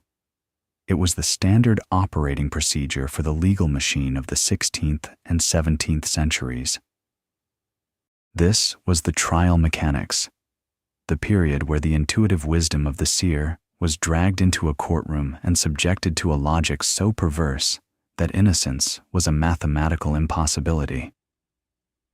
If the previous chapters were about the power of the whisper, this is about the cold, calculated science of the silence. The first gear in the machine of the trial was the search. In the medieval mind, a pact with the devil wasn't just a spiritual contract, it left a physical mark. They called it the witch's mark, or the devil's teat, a place where a familiar spirit, a cat, a toad, or a dog would supposedly nurse on the witch's blood. To find this mark, professional prickers were hired. These men would systematically stab the accused with long needles, looking for a spot that was insensitive to pain or that failed to bleed. Think about the psychological horror of this. You are already traumatized, accused by your neighbors, and now your own skin is being mapped for betrayal. If you had a birthmark, a scar from a childhood injury, or a patch of thickened skin from a lifetime of hard labor, that was your death warrant. The science of the time declared that the devil's touch turned flesh to stone. But the machine required more than just physical marks. It required a confession. In the eyes of the law, the confessio est regina probationum confession is the queen of proofs. But how do you get a woman who has spent her life healing her neighbors to admit to murdering their children through magic? You break her. The mechanics of torture were as sophisticated as they were brutal. It wasn't just about the rack or the thumb screws. It was about the systematic destruction of the mind. They used sleep deprivation, forcing the accused to walk back and forth in their cells for days and nights on end, watched by guards who poked them with sharp sticks if they closed their eyes. Within 48 hours, the brain begins to fracture. You start seeing things. You start hearing voices. You start agreeing to whatever the interrogator suggests just to make the walking stop. This leads to the most absurd logic of the trial: the swimming test. It was a trial by water, rooted in the idea that water, as a pure element used in baptism, would reject anyone who had made a pact with the evil one. They would tie your right thumb to your left big toe and your left thumb to your right big toe, then lower you into a river or a pond on a rope. If you sank, you were innocent, though you might drown before they could pull you out. If you floated, you were guilty, for the water had refused to receive you. It was a perfect trap. Gravity was no longer a law of nature. It was a witness for the prosecution. The very physics of the world were being reinterpreted to ensure a conviction. Then there was the spectral evidence. This was the most dangerous mechanic of all because it was invisible. A witness would stand in court and claim that while they were lying in bed, the specter, or the spirit of the accused, came through the wall and choked them. The accused would be standing right there in the dock, physically present, but the law allowed the witness's vision to be treated as fact. How do you defend yourself against a ghost? How do you prove your spirit wasn't in someone's bedroom when you were locked in a cell? You can't. The very gift that the seer once used to help people the ability to see beyond the physical was now being used by her accusers to destroy her. The vision was no longer a tool for healing. It was a weapon for execution. The interrogation itself was a maze of trap questions. They would ask, "Do you believe there are witches?" If you said yes, they would ask how you knew, suggesting you were part of the conspiracy. If you said no, you were contradicting the Bible and the law, which was itself an act of heresy. They would ask, "When did you first meet the man in black?" Notice the framing. They didn't ask if you met him. They asked when. The logic of the trial didn't seek to find the truth. It sought to confirm a suspicion. Every answer was a thread in a net that was slowly tightening around your throat. The wise woman, used to speaking in riddles and metaphors, found that her words were being stripped of their nuance and turned into evidence of a pact. We must also look at the role of the denunciation. The mechanics of the trial encourage the accused to name others. Under the pressure of torture, a woman would be asked, "Who else was at the meeting in the woods? Who else did you see dancing with the devil?" To make the pain stop, she would name the first people who came to mind: the neighbor who owed her money, the rival healer, the woman she had seen in the market that morning. This created a chain reaction, a viral spread of accusations that could decimate an entire village in weeks. The law had turned the community's social fabric into a list of targets. The more names you gave, the more repentant you seemed. And then there was the final mechanic, the final bill. As we mentioned before, the trial was an economic engine. In many jurisdictions, the cost of the jailer, the food for the guards, the fees for the judges, and even the salary of the professional pricker were charged against the estate of the accused. If you were found guilty, your family was left with nothing. If you were miraculously found innocent, you might still be ruined by the legal fees. The state and the church had created a system where the pursuit of justice was also a pursuit of profit. The woman who had once been an independent businesswoman of the occult was now a source of revenue for the state's bureaucracy. The transition from the wise woman to the convicted witch was a triumph of legal branding. They took the rituals of the cottage, the herbs, the bowls of water, the spoken charms, and gave them new, terrifying names in the courtroom. They took the community's reliance on her and reframed it as a community's victimization by her. This was the mechanization of fear. It wasn't a chaotic outburst of anger. It was an orderly, documented, and state-sanctioned process of elimination. The trial records, preserved in thousands of archives across Europe, are a testament to how easily a society can turn its most helpful members into its most hated enemies if the legal framework is designed to do so. But here is the pattern interrupt. In the middle of this horror, some women fought back using the very mechanics designed to kill them. They learned the law. They understood the theological arguments. They used their reputations for wisdom to challenge the accusers. In some rare cases, they sued their neighbors for slander before the accusations could reach a courtroom. They were seers of the law, navigating the legal maze with the same intuition they used to navigate the spirit world. They didn't always win, but their resistance forced the authorities to refine their methods, to become even more clinical, even more detached. The trial mechanics reveal the true nature of the war on the seer. It wasn't about whether magic was real. It was about who got to define reality. The courtroom was the place where the official truth of the male establishment crushed the lived experience of the female visionary. It was a factory of silence. By the time a woman reached the stake, she had been stripped of her clothes, her hair, her reputation, and her voice. The whispers of fate had been replaced by the dry, legalistic prose of the court reporter. As we look at these mechanics, we see the foundation of our modern legal and medical systems, the impulse to categorize, to professionalize, and to exclude. The witch trials were the dark laboratory where the modern state learned how to manage large populations through fear and documentation. But as the machine ground on, it began to create its own downfall. The absurdity of the swimming tests and the obvious fraud of the professional prickers eventually began to disgust the more rational members of society. The fires were getting too big to control.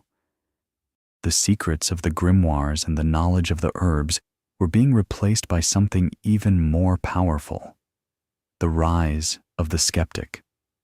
The next part of our journey takes us into the heart of the secret traditions. While the trials were happening in public, a hidden world of grimoires and handed-down knowledge was flourishing in the dark.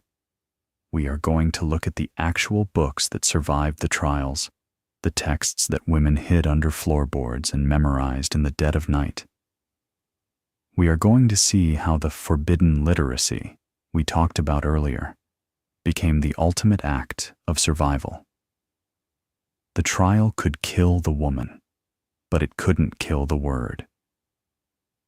In the flickering light of a single tallow candle, there's a sound more dangerous than the sharpening of an inquisitor's blade, the soft, hurried rustle of parchment being tucked beneath a loose floorboard. You are in a small stone cottage in the year 1600. Outside, the world is a landscape of fear where a misplaced word can lead to the stake. But inside your hand, you hold the ultimate act of defiance. It is a small, hand-bound volume, its leather cover stained with the oils of 1,000 herbs and the sweat of palms that trembled as they turned its pages. This is a grimoire, a black book, and in this era, possessing it is a death warrant. But to you, it is your history, your power, and the only part of your soul that the state cannot tax or the church cannot colonize. The word grimoire shares the same root as grammar. It simply means a book of signs, a manual of literacy. But for the medieval and early modern woman, it was the forbidden literacy made flesh. While the men in the universities were writing massive, abstract treatises on the nature of the divine, women were writing the books of secrets. These weren't philosophical musings. They were practical, visceral, and urgent. They were the recipes for survival. A grimoire held the exact proportions of nightshade and lard for a flying ointment, which was likely a powerful anesthetic or hallucinogen. It held the precise timing of the moon for harvesting the roots that could stop a hemorrhage. It held the words of power that were whispered over a dying animal to bring it back from the brink. But the most fascinating thing about these secret traditions was their camouflage. The authorities were looking for books with pentagrams and demonic names. So, the women hid their magic in plain sight. They used books of hours, the standard, socially acceptable prayer books for laywomen. A magistrate flipping through such a book would see beautiful illustrations of the Virgin Mary and the Latin verses of the Psalms. He would see a pious woman. But look closer at the margins. There, in a tiny cramped script, are the additions. Between a prayer for the morning and a prayer for the evening, you might find a charm for unbinding a curse or a list of planetary hours for brewing a love potion. They were using the very language of the church as a cloak for the practices the church condemned. It was a masterpiece of subversive adaptation. This hidden world was also a world of secret alphabets. Some grimoires were written in a code known as the Alphabet of the Magi, or Theban script. It wasn't because they were talking to angels, though they might have believed they were. It was because they needed a firewall. If the book was seized, the investigator would see only meaningless squiggles, a language of the devil that they couldn't translate. This created a profound intellectual barrier. To be a cunning woman in this tradition, you had to be more than just intuitive. You had to be a cryptographer, a scholar of the shadows. You were part of an elite, underground intelligentsia of the peasantry. The transmission of these grimoires was a sacred ritual in itself. They weren't sold in shops. They were inherited knowledge. A mother would pass her book to her daughter on her deathbed, or a wise woman would choose an apprentice and spend years teaching her the cipher. This created a lineage of female wisdom that was horizontal, stretching across the continent, and vertical, stretching back into the ancient past. Every time a woman added a recipe or a charm to her book, she was adding a brick to a fortress. She was saying, "I have seen this work. I am recording this truth so it is not lost to the fire." The grimoire was a collective memory for a class of people who were never supposed to have a history. In these pages, we find a startling blend of the high and the low. You might find a sophisticated astrological calculation for the movement of Jupiter right next to a folk remedy for the evil eye, involving a burnt piece of bread and a silver coin. This tells us that these women were the great synthesizers of the Middle Ages. They took the high magic of the scholars, the medical knowledge of the herbalists, and the spiritual rituals of the church, and they wove them into a single, cohesive system that worked for the common person. They didn't care about theological purity. They cared about results. The grimoire was a pragmatic document, a toolbox for a broken world.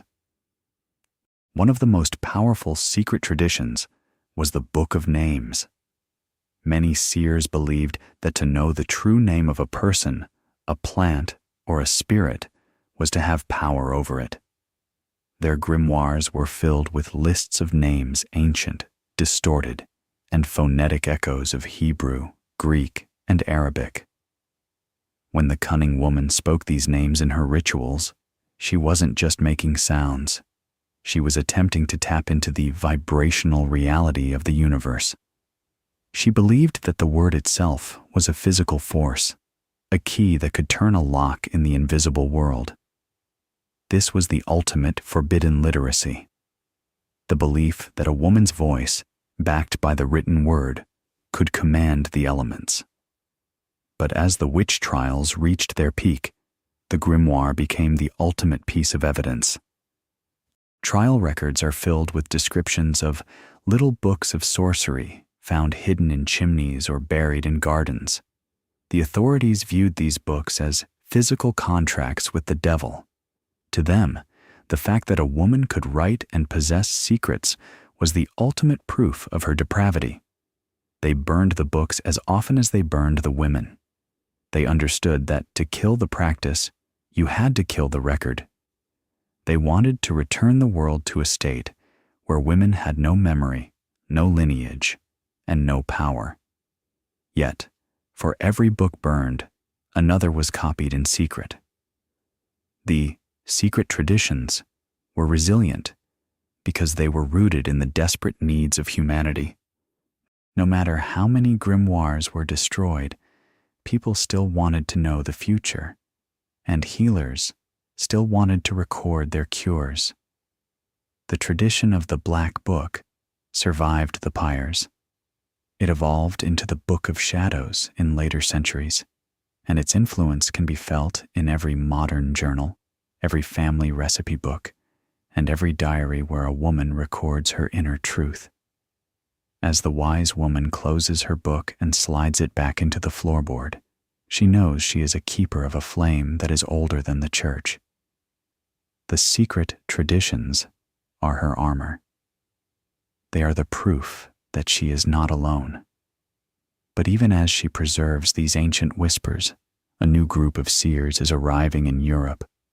They don't have stone cottages or hidden floorboards. They carry their magic in their caravans and their secrets in their blood. To understand how the whisper of the future became a global phenomenon, we must look at the travelers of the road, the Roma oracles. Imagine a sudden burst of color cutting through the monotonous gray of a medieval village, the rhythmic clatter of iron-rimmed wheels on stone, the jingle of silver coins sewn into scarves, and the arrival of a people who seemed to have stepped out of another dimension.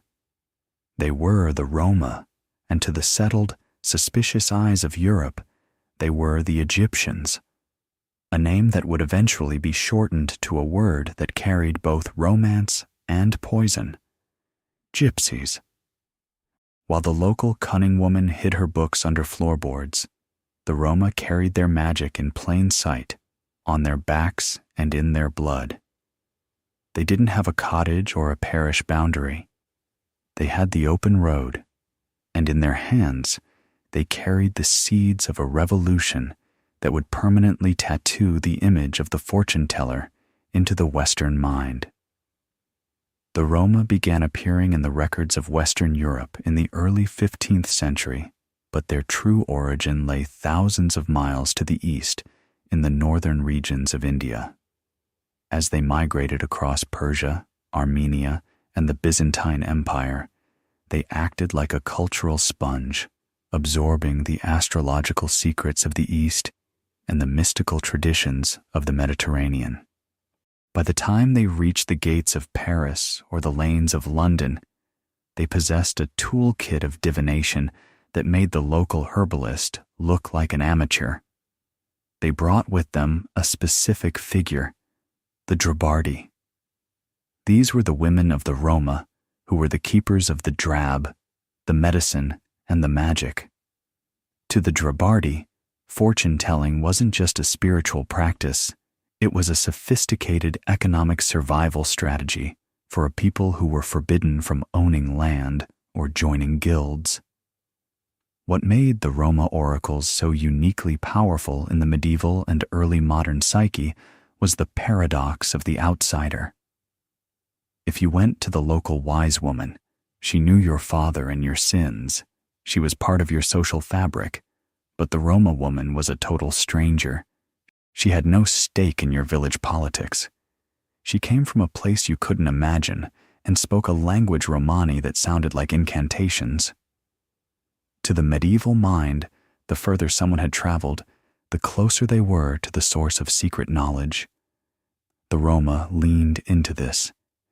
They allowed the myths to grow that they were descendants of Egyptian priests, that they were eternal wanderers punished by God, or that they held the keys to the stars.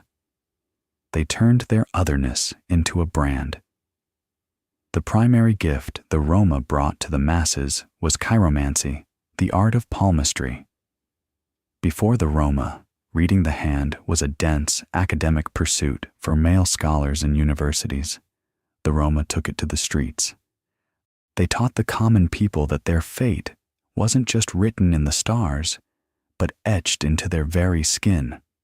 A Drabardi would take your hand, her fingers tracing the line of life or the Mount of Venus, and suddenly your mundane life was transformed into a map of destiny.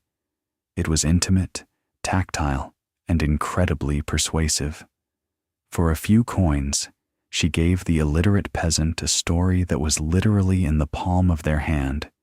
She provided a sense of individuality in a world that treated peasants as a collective mass. But the Roma also brought a different kind of secret tradition, the precursor to the tarot. While they didn't invent the cards, they were the great distributors of them.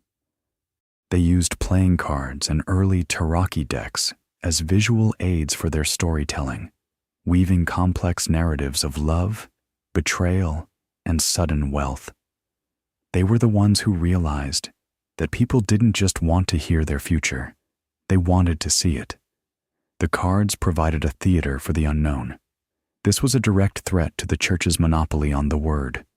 The church had the Bible, the Roma had the deck, the church had the pulpit, the Roma had the campfire. However, being a mobile oracle came with a terrifying price.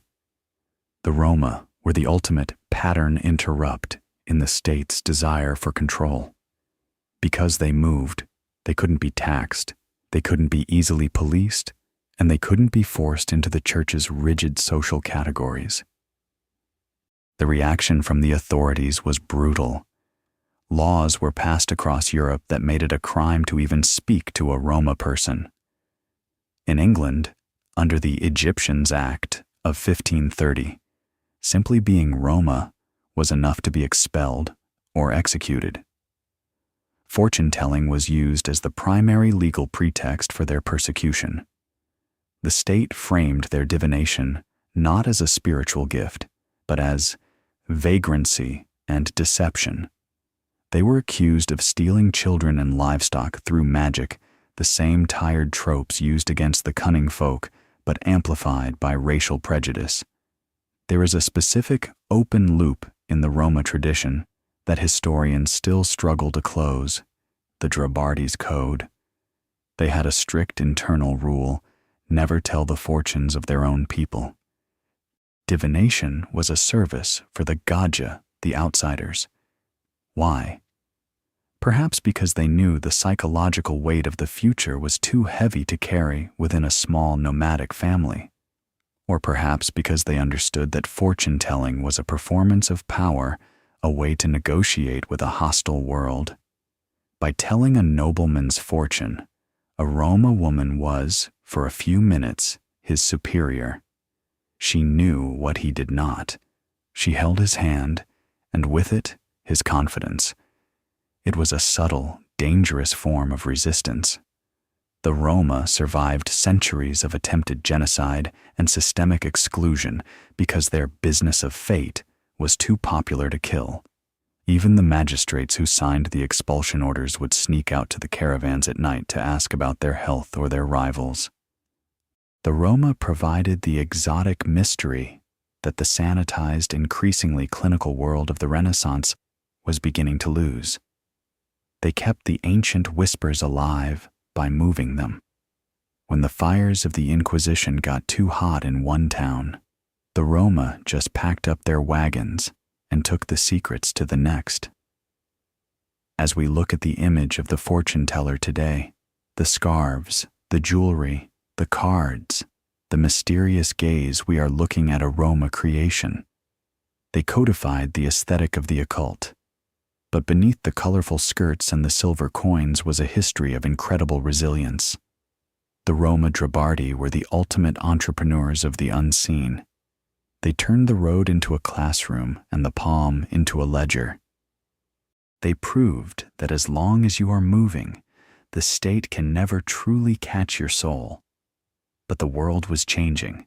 The road was getting shorter as the modern era approached. The pyres of the witch hunts were finally cooling, replaced by a new kind of space. The parlor. The secrets that had been carried in wagons and hidden in cottages were about to move into the drawing rooms of the elite. The whisper was about to become a fashionable conversation. To understand how the persecuted witch became the celebrated psychic, we must look at the shift from the mud of the road to the velvet of the salon.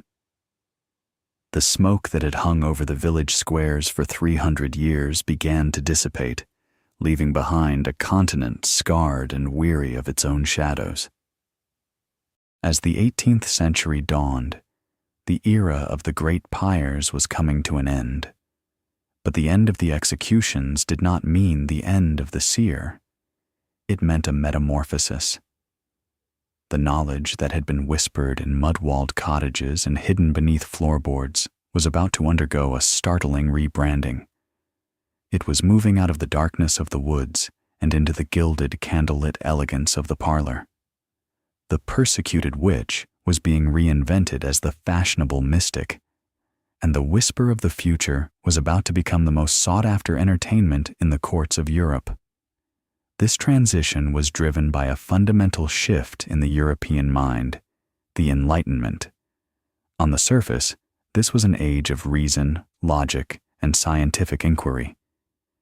The intellectual elite claimed they had moved beyond the superstitions of the Middle Ages. But the human heart is not a logical instrument. The more the world was explained by physics and mathematics, the more people craved the mystery that had been stripped away. The Enlightenment didn't kill the occult. It made it a secret, a forbidden fruit for the upper classes.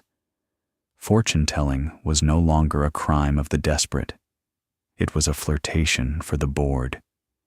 It became a game played with high stakes in the salons of Paris and London, where the same aristocrats who championed reason would spend their evenings huddled around a crystal ball or a deck of cards. The wise woman of the village had changed her face. She was no longer Mother Weaver, the weathered herbalist. She was now the clairvoyant, a term that carried a French air of sophistication. She learned to speak the language of the elite, blending her ancient intuition with the trendy pseudosciences of the day. This was the era of mesmerism and animal magnetism, where people believed that invisible fluids flowed through the universe and could be manipulated to heal the body and see the future. The fortune teller simply adapted. She told her clients that she wasn't talking to spirits, but tapping into magnetic currents. By adopting the vocabulary of science, she made her ancient craft acceptable to a rational age. She provided a bridge between the old magic and the new world, allowing the elite to indulge their superstitions without losing their social standing. Paris was the epicenter of this transformation. In the years leading up to the French Revolution, the city was obsessed with the unseen. Marie Antoinette herself was fascinated by the mysterious, consulting with seers and experimenters who promised to reveal the destiny of the monarchy. The salon became the new cottage. These were spaces run by powerful, intelligent women who acted as the gatekeepers of culture and intellect. Within these rooms, the fortune teller was a celebrated guest. She provided the pattern interrupt to the rigid etiquette of the court. When she laid out the cards, the hierarchies of the outside world briefly dissolved. The queen and the commoner were both equal before the mystery of the draw. This was the ultimate business of fate, where a successful prediction could earn a woman a life of luxury and a permanent place in the inner circle of power.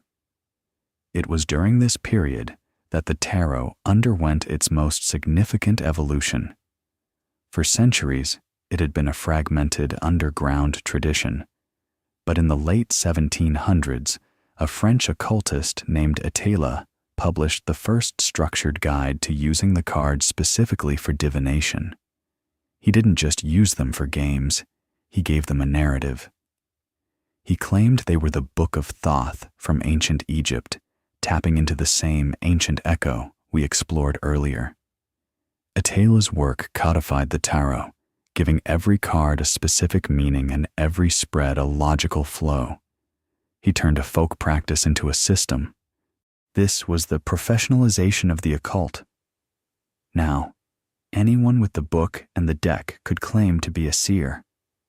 But the true power remained with the women who brought their ancestral intuition to the table. This shift also saw the rise of the secret societies, the Rosicrucians, the Freemasons, and the Martinists. These were male-dominated organizations, but they were deeply influenced by the female mystical traditions they had once helped to suppress. They sought the primordial wisdom that the wise women had carried through the Dark Ages. But because they couldn't admit to learning from superstitious peasants, they wrapped the knowledge in complex allegories and masculine rituals. However, the heart of their ceremonies was often centered around the figure of the high priestess or the goddess. They were worshiping the very archetype they had spent centuries trying to burn. The secret traditions were no longer just for survival. They were for the enlightenment of the soul, at least for those who could afford the initiation fees. The economics of the parlor were vastly different from the economics of the village. The fortune teller was no longer bartering for eggs. She was receiving retainers from the wealthiest families in Europe. She had become a consultant, a sensitive, who helped the powerful navigate the turbulence of a world on the brink of revolution. Her independence was now protected by her social connections. If a magistrate tried to arrest her for fortune-telling, a duchess would intervene. This was a new kind of fortress for the seer, the fortress of celebrity. By making herself indispensable to the elite, she had finally found a way to be powerful and safe at the same time. But the pyres had left a lasting trauma. Even in the elegant parlors, the fear of being seen as a fraud or a dangerous subversive remained. The fortune teller had to be a master of atmosphere management. She used low lighting, heavy perfumes, and dramatic costumes to signal that she was other. She performed a role that the aristocracy expected of her. She was the exotic mystery that validated their sense of self-importance. If she told them they were destined for greatness, they believed her because it confirmed what they already felt. This was the psychological transaction of the salon. The seer provided the myth, and the client provided the coin. As the French Revolution eventually tore through the salons, the fortune tellers found themselves in a new kind of danger. Now, they were seen as remnants of the old, corrupt aristocracy. Many of the seers who had advised the court followed their clients to the guillotine. The warrior seer, like Joan of Arc, was replaced by the political martyr. But even as the heads fell, the cards kept being shuffled. In the chaos of the terror, people were more desperate than ever for a glimpse of tomorrow. The market for fate never crashes. It only thrives in times of blood and change. The move from the pyre to the parlor was the final step in the survival of the seer. She had proven that she could adapt to any environment, from the mud of the Middle Ages to the velvet of the Enlightenment. She had transformed from a community healer into a global cultural icon. The whisper of the future was no longer a secret kept in the woods. It was a conversation whispered in the corridors of power. And as the 19th century approached, the seer was ready for her final act. The move from the parlor to the public stage, where she would become the psychic of the modern world. We have traveled through the mud of medieval villages, stood in the shadow of the Inquisition's pyres, and sat in the velvet-draped parlors of the Enlightenment. We have seen the wise woman transition from a community healer to a hunted witch, and finally, to a fashionable mystic. But as we stand here today, in the heart of the 21st century, we must ask ourselves, what remains of the whisper? In an age of artificial intelligence, global satellite surveillance, and advanced quantum physics, why does the image of the woman with the cards or the crystal ball still exert such a powerful pull on our collective imagination? The answer is that the eternal whisper is not about a lack of science. It is about a fundamental human need that no amount of data can ever truly satisfy. The journey of the seer did not end in the drawing rooms of Paris or the caravans on the road. It evolved into the digital landscape we navigate today. The ancient tools have undergone their final, most startling transformation. The crystal ball has become the glowing screen of a smartphone. The hand-drawn astrological chart has become an algorithm that calculates the movements of the stars in milliseconds. The village wise woman's word-of-mouth reputation has been replaced by social media follows and online reviews. But if you look past the technology, the transaction remains identical. People are still seeking a pattern interrupt in a world that feels increasingly chaotic. They are still looking for someone who can look at the random data points of their lives and weave them into a coherent story. In our modern, secular world, we have professionalized almost every aspect of the human experience that the wise woman once managed. We have therapists for our emotional pain, doctors for our physical ailments, financial advisors for our economic anxieties, and weather apps for our fears of the climate. We have attempted to slice the cunning woman's role into a dozen different clinical departments. Yet, the multi-billion-dollar psychic services industry proves that something was lost in that division. People don't just want a diagnosis or a forecast, they want a narrative. They want to feel that their individual struggles are connected to a larger, perhaps even cosmic design. They want to believe that the universe is not just a cold machine of cause and effect, but a conversation that they are a part of. This is the enduring power of the female visionary. For thousands of years, women were the keepers of this narrative.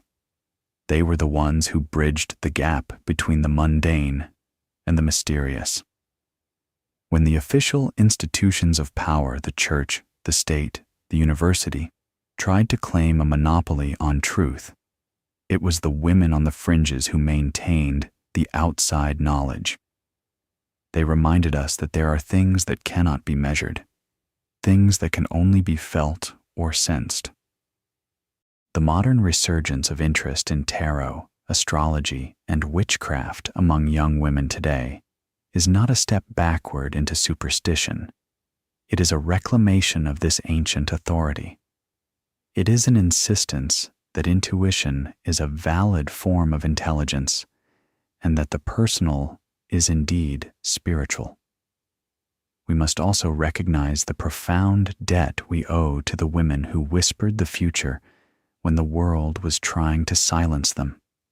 Every time you trust your gut, every time you look for a sign, and every time you claim the right to define your own destiny, you are honoring the lineage of the Sibyls, the Drabardi, and the Mother Weavers. Their survival through the centuries of the pyres is one of the greatest stories of resilience in human history. They were the original entrepreneurs of the unseen, turning their exclusion from society into a source of independent power. They proved that you can burn the woman, but you cannot burn the archetypal need for her wisdom. The eternal whisper is also a reminder of the limits of our control. The medieval peasant feared the plague. We fear the next economic crash or global conflict. The specific threats change, but the feeling of vulnerability remains. The seer provides a psychological circuit breaker for this anxiety. By ritualizing the unknown, she makes it manageable. She gives us the courage to step into tomorrow, not because she has guaranteed it will be perfect, but because she has given us a map to navigate it. The business of fate survives because the human heart is a creature of hope, and hope requires a vision of what is yet to come. As we close this history, let us look at the image of the woman in that cottage one last time. She is not a relic of a dark past.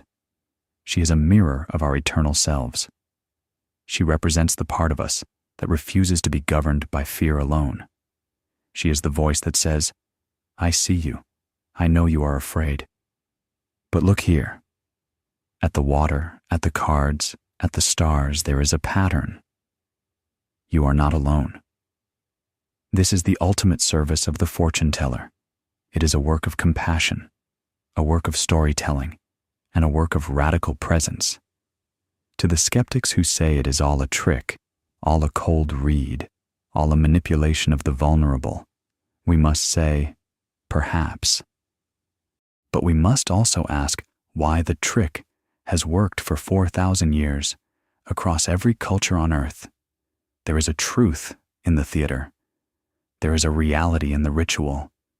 The eternal whisper continues because it speaks to the part of us that science cannot reach, the part that dreams, the part that fears, and the part that desperately wants to matter.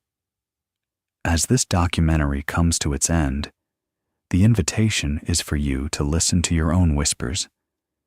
You carry the ancient echo within you. You are the descendant of seers and survivors. The future is not a destination you are drifting toward. It is a story you are writing with every choice, every belief, and every act of courage. The village wise woman is no longer in a hut at the edge of the woods. She is the intuition in your own soul, waiting for you to ask the right question. The bells of history are still tolling, but they no longer ring only for the dead. They ring for the seekers, the visionaries, and those who dare to look into the dark and see a light. The pyres are cold, the parlors are empty, but the whisper remains. It is the sound of humanity reaching out for the divine. It is the sound of a woman claiming her power. It is the sound of tomorrow calling us home. Thank you for joining us on this long journey through the shadows. If you have been moved by these stories, if you feel the connection to the women who came before, share this history. keep the whisper alive. For as long as we remember the seers, we remember that we are more than just dust and bone. We are the creators of meaning in a world of mystery. And the future is waiting for you to say its name.